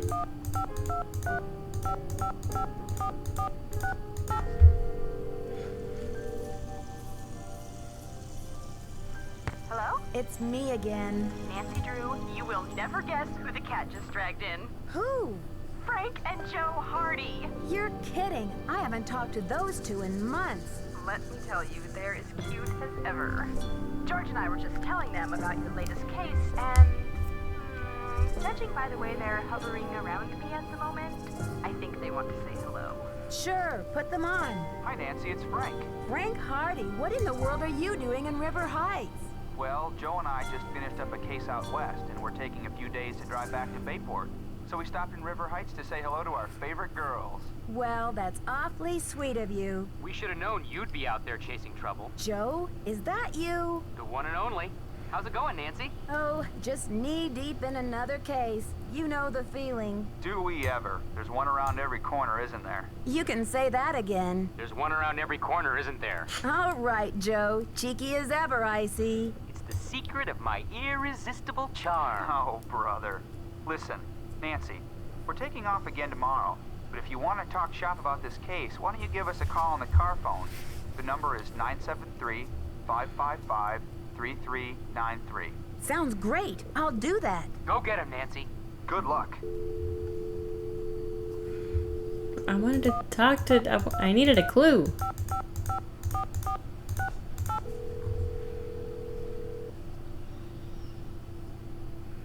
Hello? It's me again. Hey, Nancy. What's the latest, Nan? Detective Drew, requesting hint, please. Something on Henrik's disc. Must explain the plot he suspects. And the reason he took the call. Better spend some more time exploring his notes. I'll talk to you later, ladies. Call back soon. Yeah, and good luck. Fine.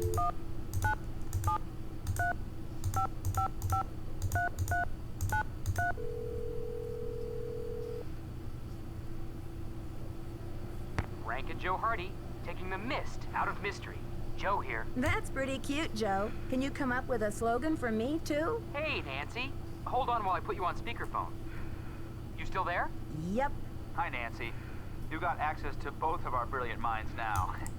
So how's the case coming along? When I finished all the puzzles in the temple, I got this glowy green stick as a prize. Cool. I bet it's a glow light stick. What's that? They use them in the military a lot, during nighttime training exercises and stuff. They're more portable and less conspicuous than flashlights. What is it that makes it glow? Reconstituted swamp water and moon dust? Who knows? But hang on to it, Nancy. It might come in handy. Yeah, but remember, those things don't last forever, so use it wisely. This investigation is stalling. Any thoughts on how to get it back in gear? You've got to get a better idea of what this big plot is that Henrik suspects. Yeah, so far it's still not clear how stealing the call carving was an act of heroism. Talk Yeah, to I've you already later, figured fellas. that out. Later, Nancy. Bye. Unless there's another phone number on there that I should call.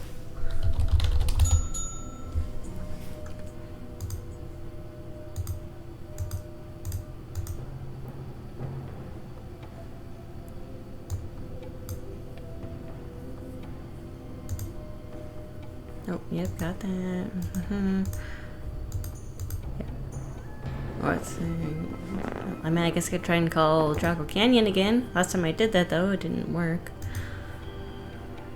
Should be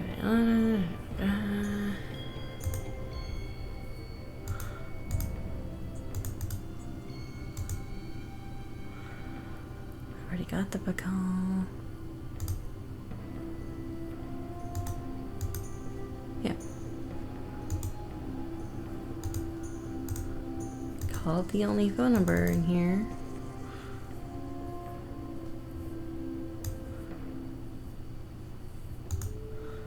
Pretty sure I know where the other one is. All I can think is to call Draco Canyon again, but last time I tried to call Draco Canyon, it didn't ring out. Where's the number? There it is.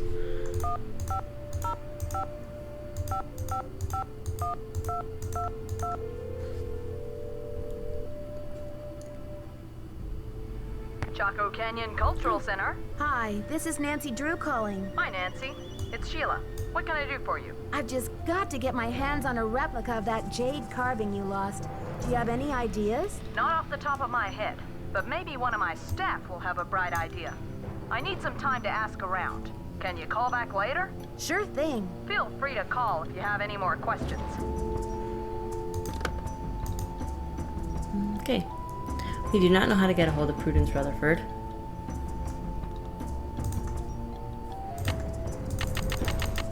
Oh, too far. Oh no, that's correct.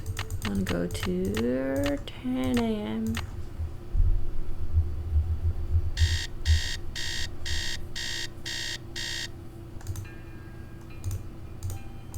Oh, time has technically passed.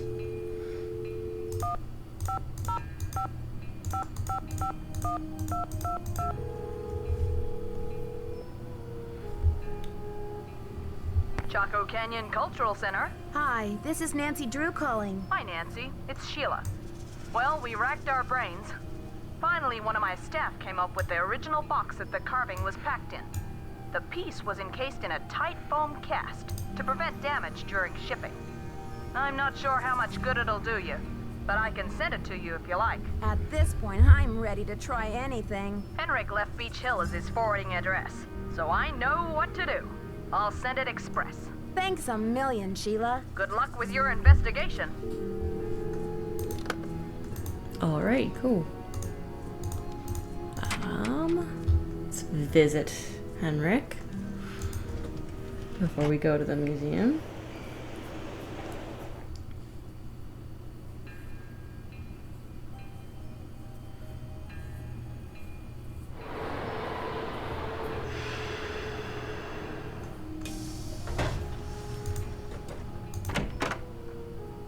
Good afternoon, young lady.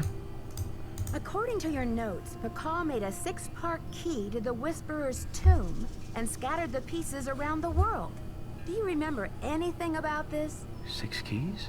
6 keys? 6 keys! Nancy, what are the 4 corners of the world? North, south, east, and west. Plus the first king, Pakal himself, and the Copan Fool. When they're all assembled, they open the tomb. Don't you see? This is why I stole the Pakal, to prevent some other schemer from putting the key together. Do you think I should alert the police? You must keep this to yourself for now. It's your only hope of getting to the bottom of this. You rest up. I'll be back. Be careful. Well, I have Pakal and I have the bunny thing. I've got one of the 4 corners. I'm getting one from Chaco Canyon. Well, I'm getting something from Chaco Canyon. And then there's the one,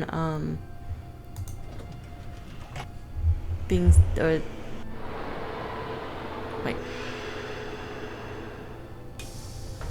Oh, I've got this one. I've got a thing from Chaco Canyon coming that should help. Oh, the magazine has Prudence Rutherford's. That's a close-up. That's an ad.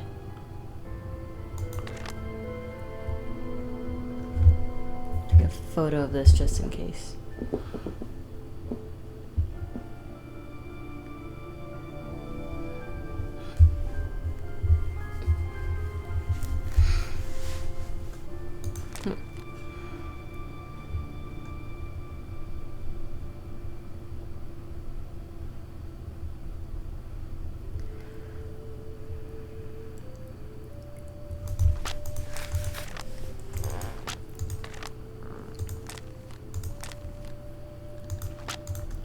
We technically have a photo. What that one looks like.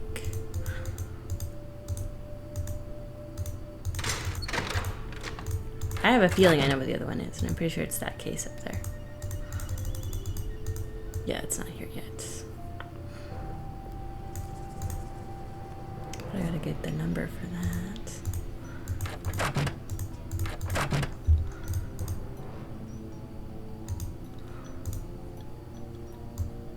Where is the key for this?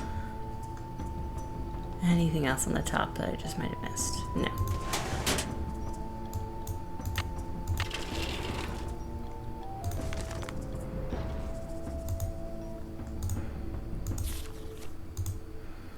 I'm thinking Bunny is our art dealer guy.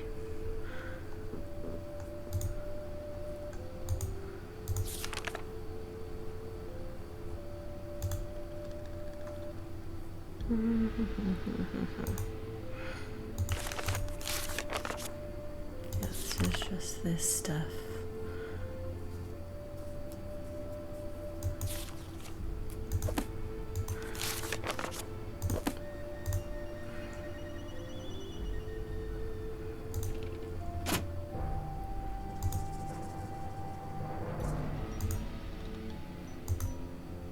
Oh, that's just a manual for how to use the thing.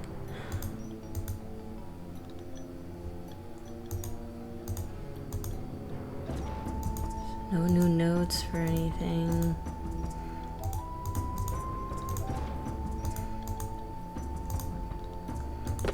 You have no voicemail.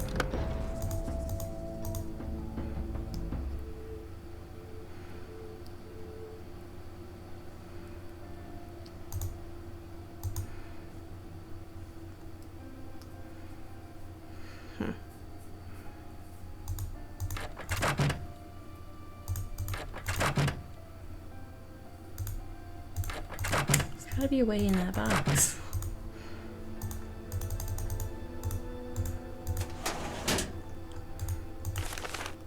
Let's see if Sunny's has anything. I need 4-digit numbers.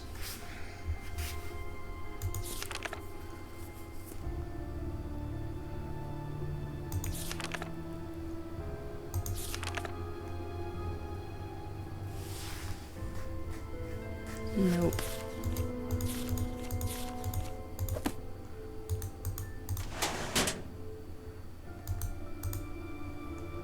And his notes didn't have anything.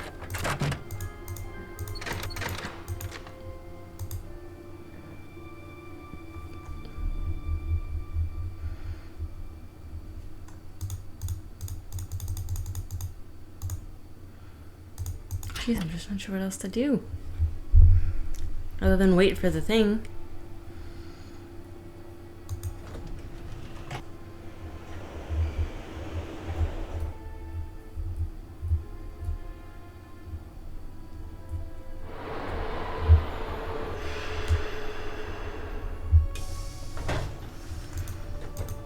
Unless this has a code to that box and I just missed it. That's just translation. That's just contacts.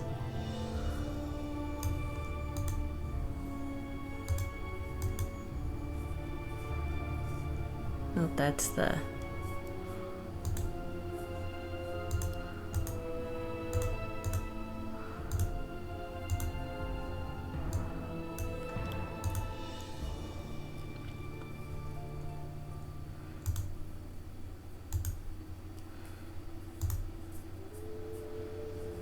After that, I took a photo. Bishop Diego de Landa. I don't have a way of like contacting anyone. I guess maybe I can go talk to like the guy again. Already called. Already got that one. Already done that.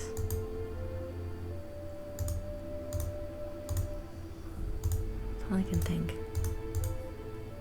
What's the time here?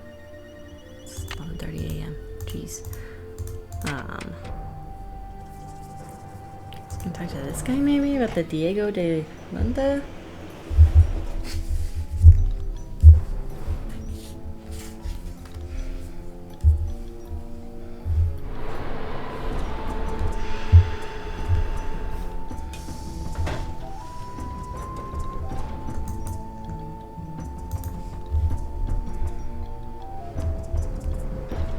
But DoorDash trying to convince me to buy stuff. Hello. I should get back to the museum. Yes, you should.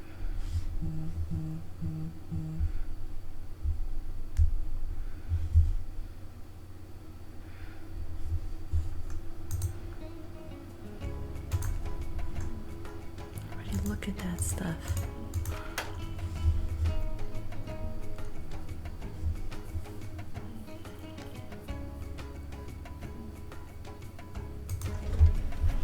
Again, when in doubt.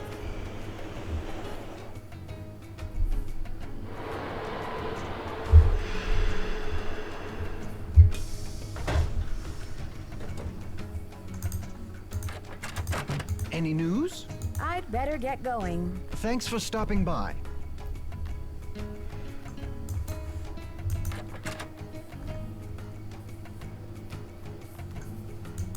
Trying to go talk to him again? I don't know.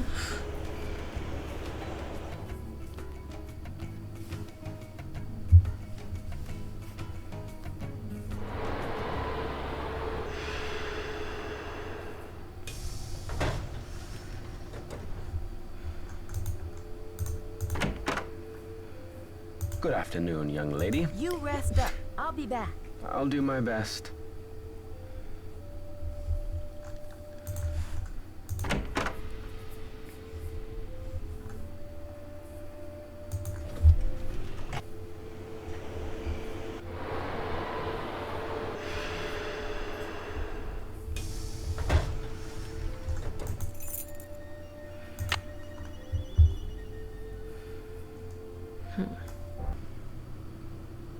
I straight up do not know what to do. I don't know, has that package arrived? I feel like it won't arrive till the next day.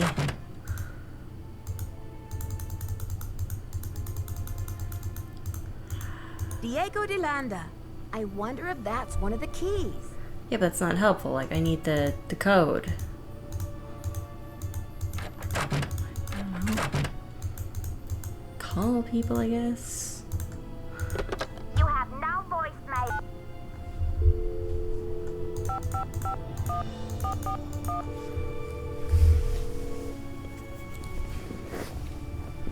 Boswell, Jackson, and Rose. May I speak to Franklin Rose, please? Who may I say is calling? This is Nancy Drew. Just a minute, please. Nancy, how's your investigation coming along?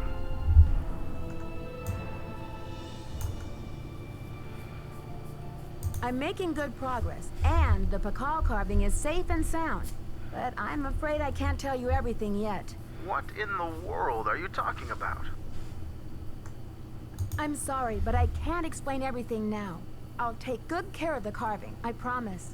What can I say, Nancy? I don't like it. I don't like it one bit. Do what you have to do, but let's get this mess cleaned up, all right? So you'll call Joanna and invite her back to work? I'll call her right away. Thanks, Mr. Rose. That's what I'm here for. All I can think is I need to call Prudence, but like, what's her phone number?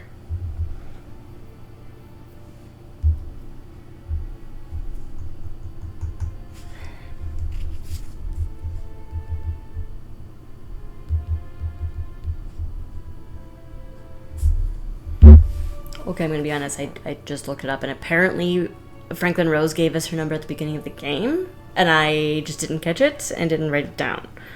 But I have it now, I think. So we're gonna call her from the hotel. Because apparently that was just me missing something. It was just frustrating. It should be somewhere where you can look at it. Because if you forget to write it down, then by the time you get to like this point in the game, especially if you play it over the course of a few different days, you're gonna completely forget. And I'm like already close to the 2-hour 30-minute mark in this video. I don't like making them this long.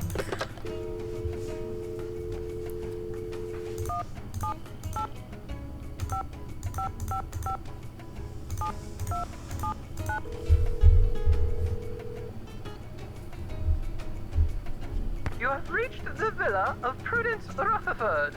As you may have heard, the sanctity of my home has recently been violated. If you've reached this recording, it means I've gone to my quiet place. So please, don't leave a message. You are welcome to try back another time. If you are calling about the Corn Growers Ball, rest assured that the show will go on as scheduled on the 9th. Well, that didn't work. I don't know. We'll set this for the next day.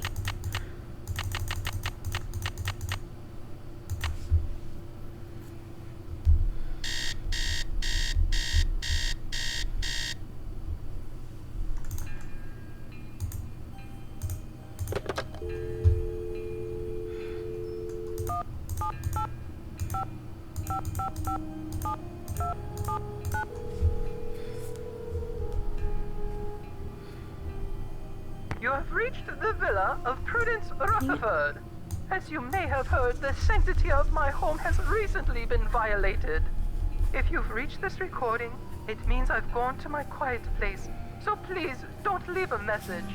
You are welcome to try back another time. If you are calling about the Corn Growers Ball, rest assured that the show will go on as scheduled on the 9th. I wonder if this was put on my notes and I just was oblivious.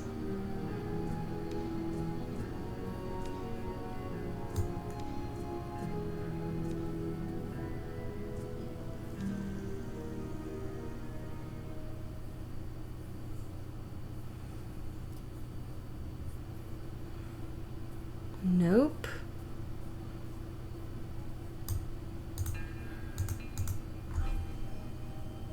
I don't know.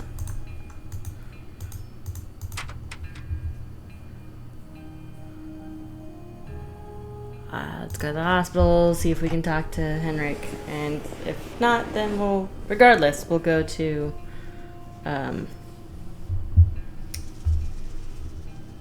yeah, the museum and check packages.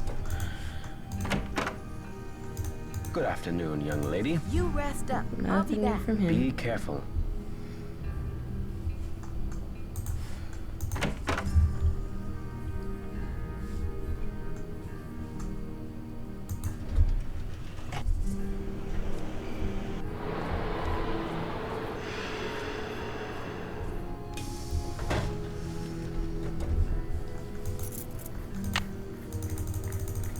Oh, I can also see if Joanna's here. She should have been reinstated. Yep. Thanks for clearing my name, Nancy. Honestly, I mean, what kind of moron would I be to try and ruin my own exhibit? Anyway, we need to make up for lost time. I need you to go to the storeroom and start unpacking some of those crates. One of the pieces has a fancy security device on it.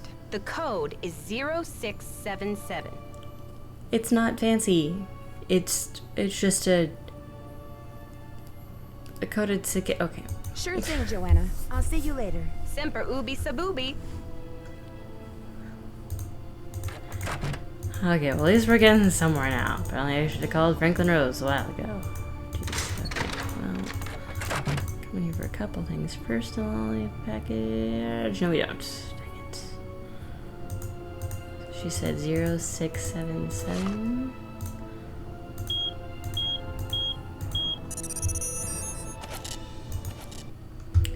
Hey, look at that. Okay. So I just need the Prudence Rutherford one. Chocolate Canyons is on the way. What am I even supposed to do with this? You didn't. You just said get it out. Need something? I've got work to do. Nope. Bye. It's just like you were psychic.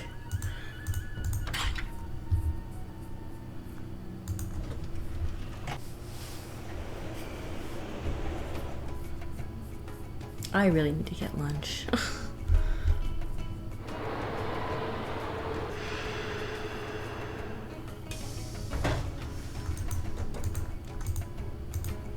So I'm gonna look at this.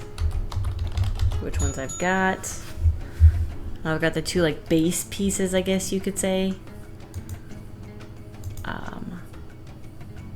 That one's on the way. This one I need to call Rutherford again. This we just got. This we got from the painting. I guess I need to try and call Rutherford again.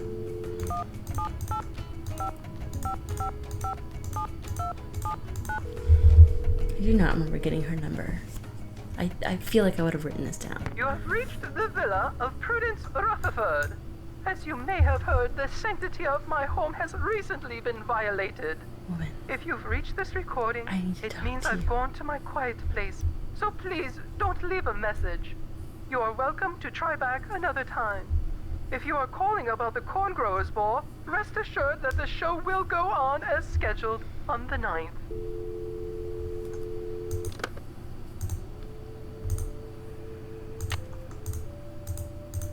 It's 11 freaking a.m. in the game. I think this is all I need to do is get hers and then get the one from Chocolate Canyon to arrive.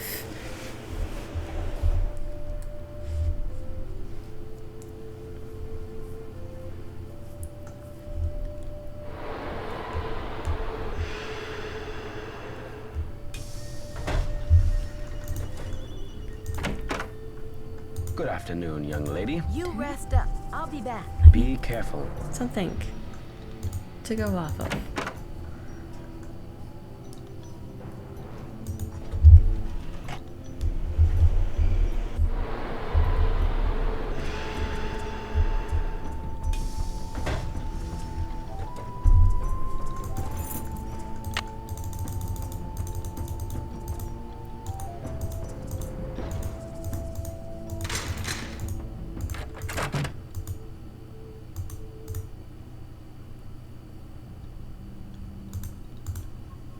Come on. It's just that and Prudence Rutherford at this point, man.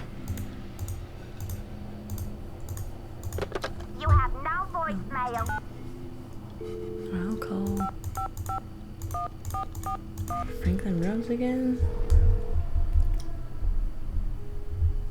Boswell, Jackson, and Rose. How may I direct your call? This is Nancy Drew, calling for Franklin Rose, please. Just a minute, please. Nancy, to what do I owe the pleasure of this call? I figured I had... Okay. That's what it was. I never actually got the number from him. I need to contact a woman named Prudence Rutherford. I noticed she's on the board of the Topeka Commission for the Arts, and that they've donated money to Beach Hill. Any idea how I might track her down? Well, you're in luck. It so happens that Prudence and I sat on the panel of judges for the Kansas Speak No Evil Mime competition for 3 years in a row. Back when I lived in Wichita. How's that for a small world? Dad never told me you lived in Wichita. Indeed I did. I haven't talked to Prudence in about 10 years. But let's see if I still have her in this old dinosaur of a Rolodex. Ah, yes, here we go. Got a pen? It's area code 785-555-7279. What's this all about? This is why I was stuck. Because I hadn't actually had this conversation with him.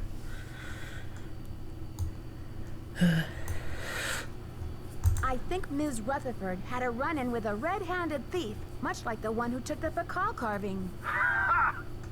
You're a real pro, Nancy. Say, why don't I call ahead and let Prudence know what's going on? That way I can say hello and she'll be expecting you. Now I think you're reading my mind, Mr. Rose. Thanks. Not a problem, dear. Well, that explains why I was so stuck. Guys, I'm sorry. This is going to be a much longer video than I usually do. I just want to get this game done.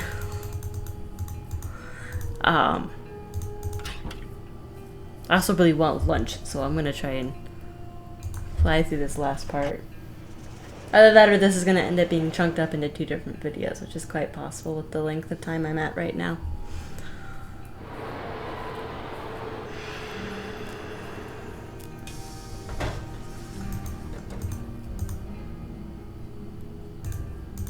Okay, let's try this again.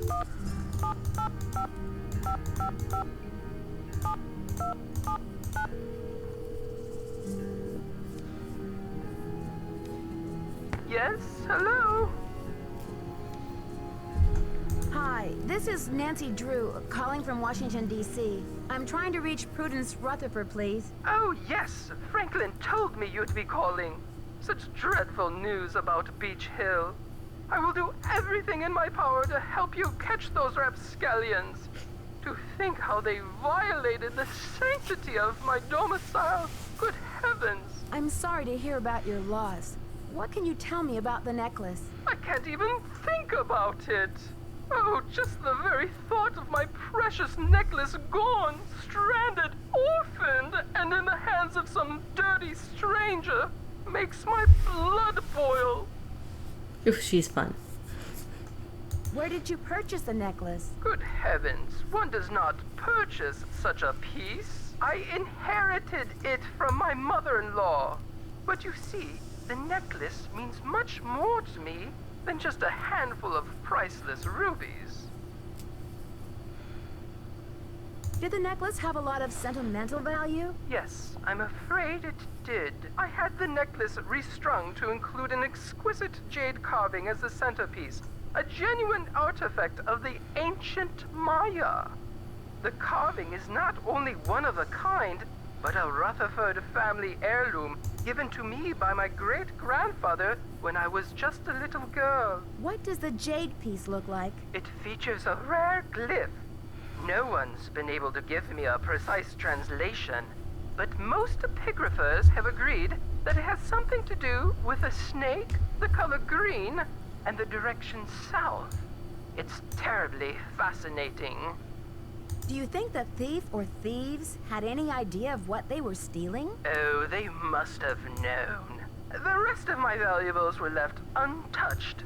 Frankly, I don't know whether to be grateful or insulted. What about evidence? The first thing I saw when I opened my eyes was this positively ghoulish red handprint on the wall. I nearly jumped out of my skin. A red handprint was left at the scene of the crime at Beach Hill, too. Ms. Rutherford, I'm almost certain that these robberies were committed by the same person. But why? What is so special about these carvings?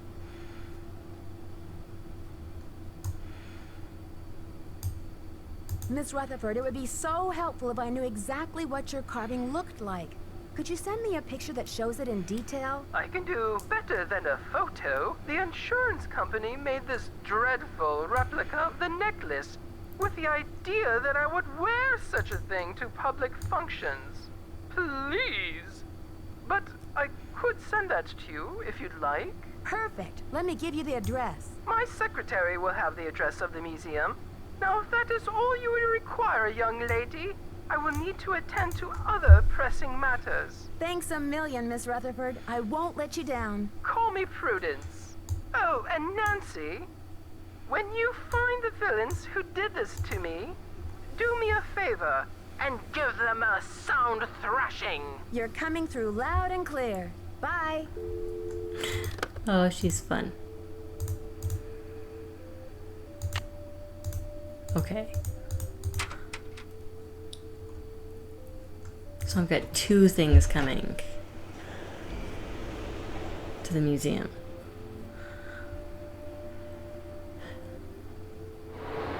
And then I can like put this together. However it gets put together.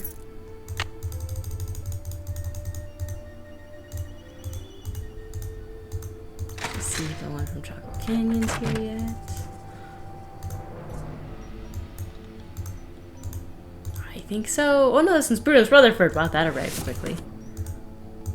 Nancy, please believe me of these horrid fake rubies by offering them to the Maya god of refuse, if there is one. That's funny.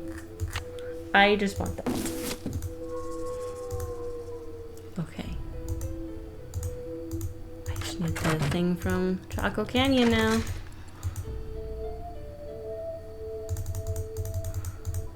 They said they would send. Need something? I've got work to do. See you around. That's all I'm waiting for. I don't know, maybe if I left and came back, it would arrive. Because there's really nothing else for me to do. Ah! Yes. Beach Hill Museum. Cool. I bet I can make a mold from this foam core. Oh, do I get to play around the thing and the thing now? Ah. Moving too quickly.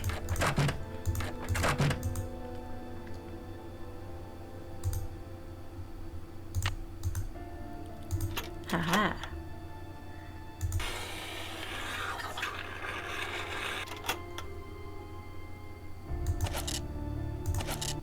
There we go. Gotta put this together. Can I do it on this? According to Henrik's notes, I need to make a key out of these pieces.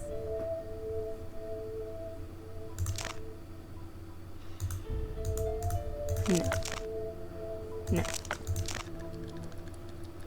No.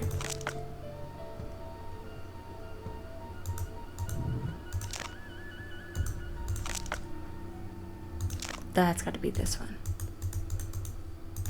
Why isn't it letting me put anything on here?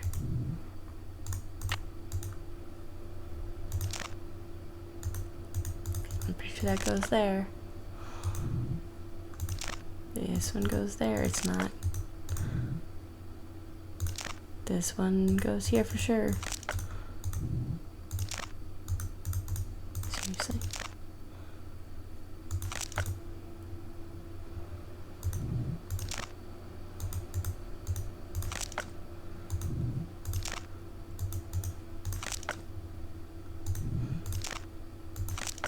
Okay, I guess we have to do that first.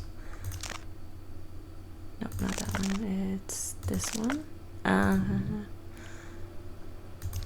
This one. This one. And this one. Now I have the key.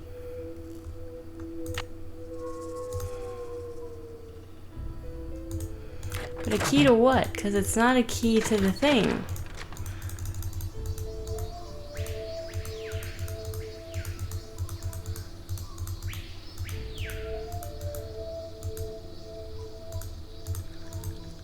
Something's missing here. Something's not missing that. here. Unless by key it means like how to figure out what order to place this thing in. But I guarantee you what I need. Yep, let's go talk to Henrik. That's what it is. Henrik. He might have more info. And then we get the calendar pieces. It's the calendar pieces, they fit.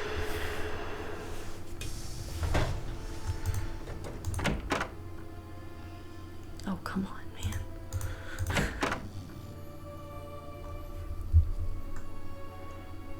This is so frustrating.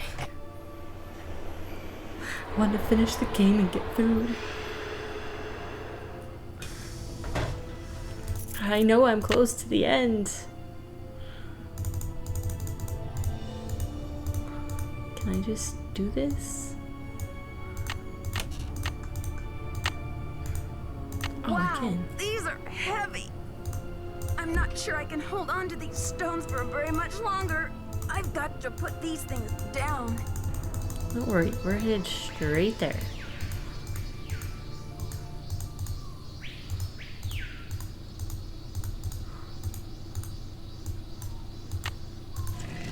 The poem said, when the first king ascends again. Do I have that written down?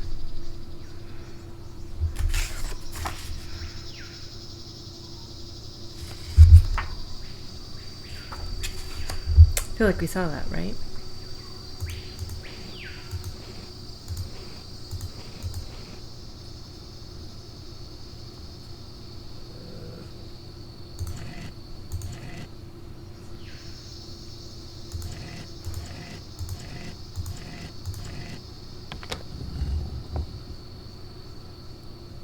Yo.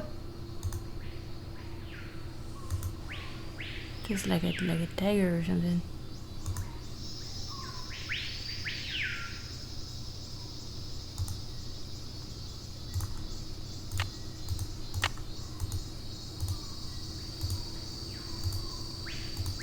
So look at the other sides. It's also like a tiger or something. There we go. Same symbol.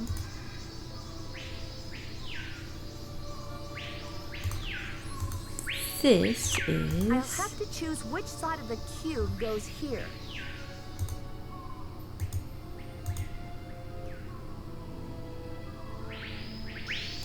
I don't know. Did I get it right? I've already solved this part. Oh. Oh, it's the direction.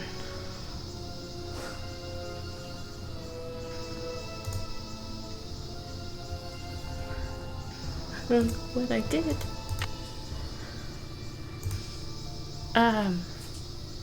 Do I have the north, south, east, and west symbols written down? Nope. I'm just BSing this.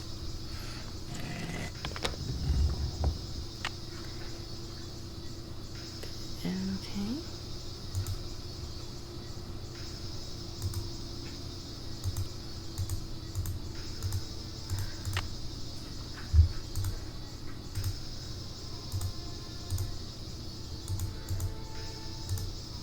I don't know. Am I accidentally getting this correct? This should be the last step. I'm accidentally getting these correct. I already used that one.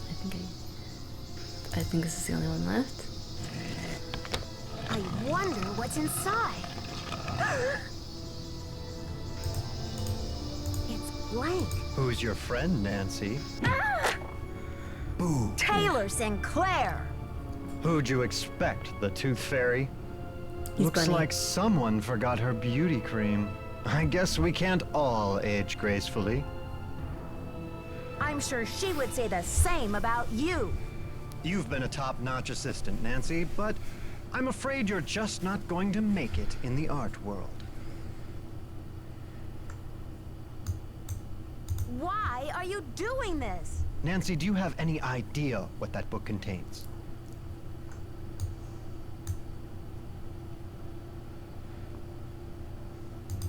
This tomb and all of its contents belong to Mexico. Finders keepers, I say.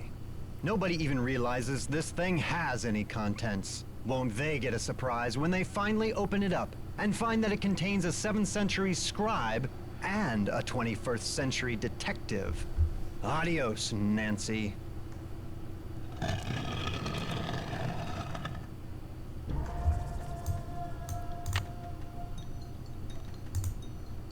Something's missing here.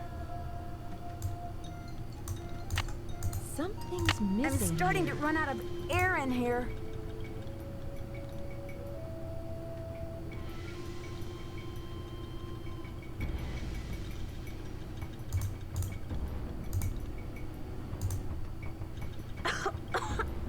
I gotta get out of here.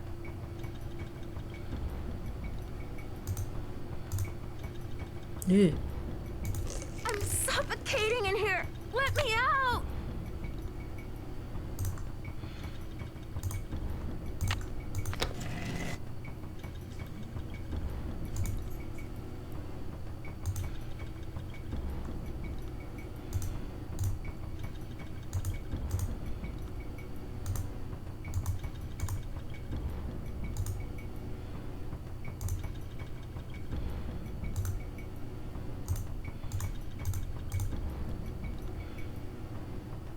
There's gotta be another thing.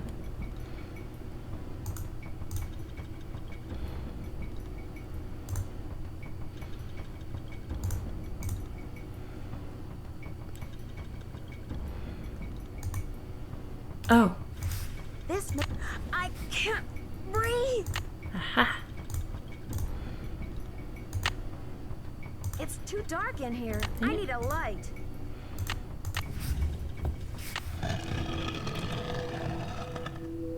Behold! Our heroine emerges from the tomb, like a mermaid from the sea. Meanwhile, the foolish villain stews in the sour soup of his own miscalculation. From deep in the recesses of time, a wise royal scribe whispers her thanks. And a priceless chapter of history is rescued from obscurity. Way to go, Nancy! What in the world? Ah! Confound you, Nancy Drew! Dear Dad, it was Okay. great to talk to you on the phone last night. I can't wait to see you back in River Heights where I can fill you in on the whole story. Can you believe that your own daughter was recently standing face to face with a real mummy? Now that the scribe's book has been recovered, I understand how important it is and why Taylor thought he could make a fortune selling it on the black market. The book contains one of the only personal accounts of Maya life and existence anywhere. I'm sure it'll be a tremendous addition to our knowledge of the Maya, once it's translated, that is. And now that Henrik's memory is back up to speed again, I'm sure he'll be itching to get to work on it. Taylor Sinclair won't be making any art deals for a long time, though, that's for sure. I guess I shouldn't be surprised about Alejandro's discovery that the Pakal carving's provenance documents were faked after all. When Franklin Rose and the board found out, they arranged to return the artifact to Mexico right away. Mexican officials are so happy to have the artifact back, they have pledged a new era of diplomatic relations with Beach Hill. Joanna sure learned her lesson about making deals with shady operators like Taylor. The board has agreed to give her another chance, as long as she reforms her business tactics. And what else? Oh yes, Papi Dada's announced a new direction in her artwork. All her new paintings are going to feature, what else? Mysterious red handprints. So I guess everyone is taking off in new directions now. I'm going to stay and help this exhibit get launched. But I'll see you back at home in a couple of weeks. Have a safe trip home. Love, Nancy.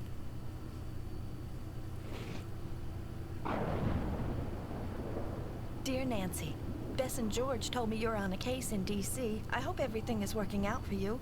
I wish I could say the same for me. I'm planning on living here, but there's been some trouble. I think someone or something doesn't want me here. Please, Nancy, I'm afraid I can't stay here very much longer. I know you're busy, but I'm desperate. I need you to come out and investigate. Please say you will. Your friend, Sally. That was weird. So, normally I like to keep these like hour and a half. I'm coming up, looking at my timer. Now, of course, there was some time at the beginning, which was me getting everything set up and functioning and working. So, it's not exactly a 3-hour mark, but it's pretty close to it. So, I may have chosen to split this up into 2 and like recorded other things, or this might just be one of my longest videos, which if so, I apologize for that. But I was gung-ho on getting this done. I'm gonna make this end part really quick though, because it's past lunchtime now and I am hungry. And I have other things I need to get done today too. I've got D&D stuff to do and some chores to do. So, thank you for watching. That was Game 6, Secret of the Scarlet Hand. These are the notes, which will be posted alongside the last video. It was like 4 pages, or 4 little note cards of notes. The next game will be Ghost Dogs of Moon Lake, which once again, I have played it before. I found my old notes. I may or may not use these because it's only a single page. When I saw that was like 4 note cards, I was like, no. I'm just going to use the old notes. This one I might do new notes and compare like I have been. So we'll see when we get to Ghost Dogs. That one I might have the disc for too. I'll look for it before I record. But as usual, thank you for watching. Hopefully you enjoyed this, even though I got kind of frustrated partway through and could not figure out what to do. It turns out I just hadn't made a phone call I was supposed to make, which kind of got me stuck. So that was frustrating. But we got through it. We figured it out. We solved the mystery. And I was correct that Henrik was doing some shady things, but he was not the bad guy. It was Sinclair. But also, when somebody called him Bunny, or like something along the lines of Bunny, I was like, wait a minute. See the bunny from Henrik's notes? And I was right. Jeez. A bunch of notifications came in. But yeah, so I'm gonna wrap this up, and as usual, just remind you, if you liked the video, click like. This again was one of my longer videos. I apologize. I try to keep these like an hour and a half at most. But please click the like button if you enjoyed it. Subscribe if you're enjoying these videos. Leave a comment to let me know that you are watching these, you are looking forward to these. Gives me the drive to keep doing this and do it on a proper schedule. And as usual, thank you for watching, and don't plagiarize. Just don't do it.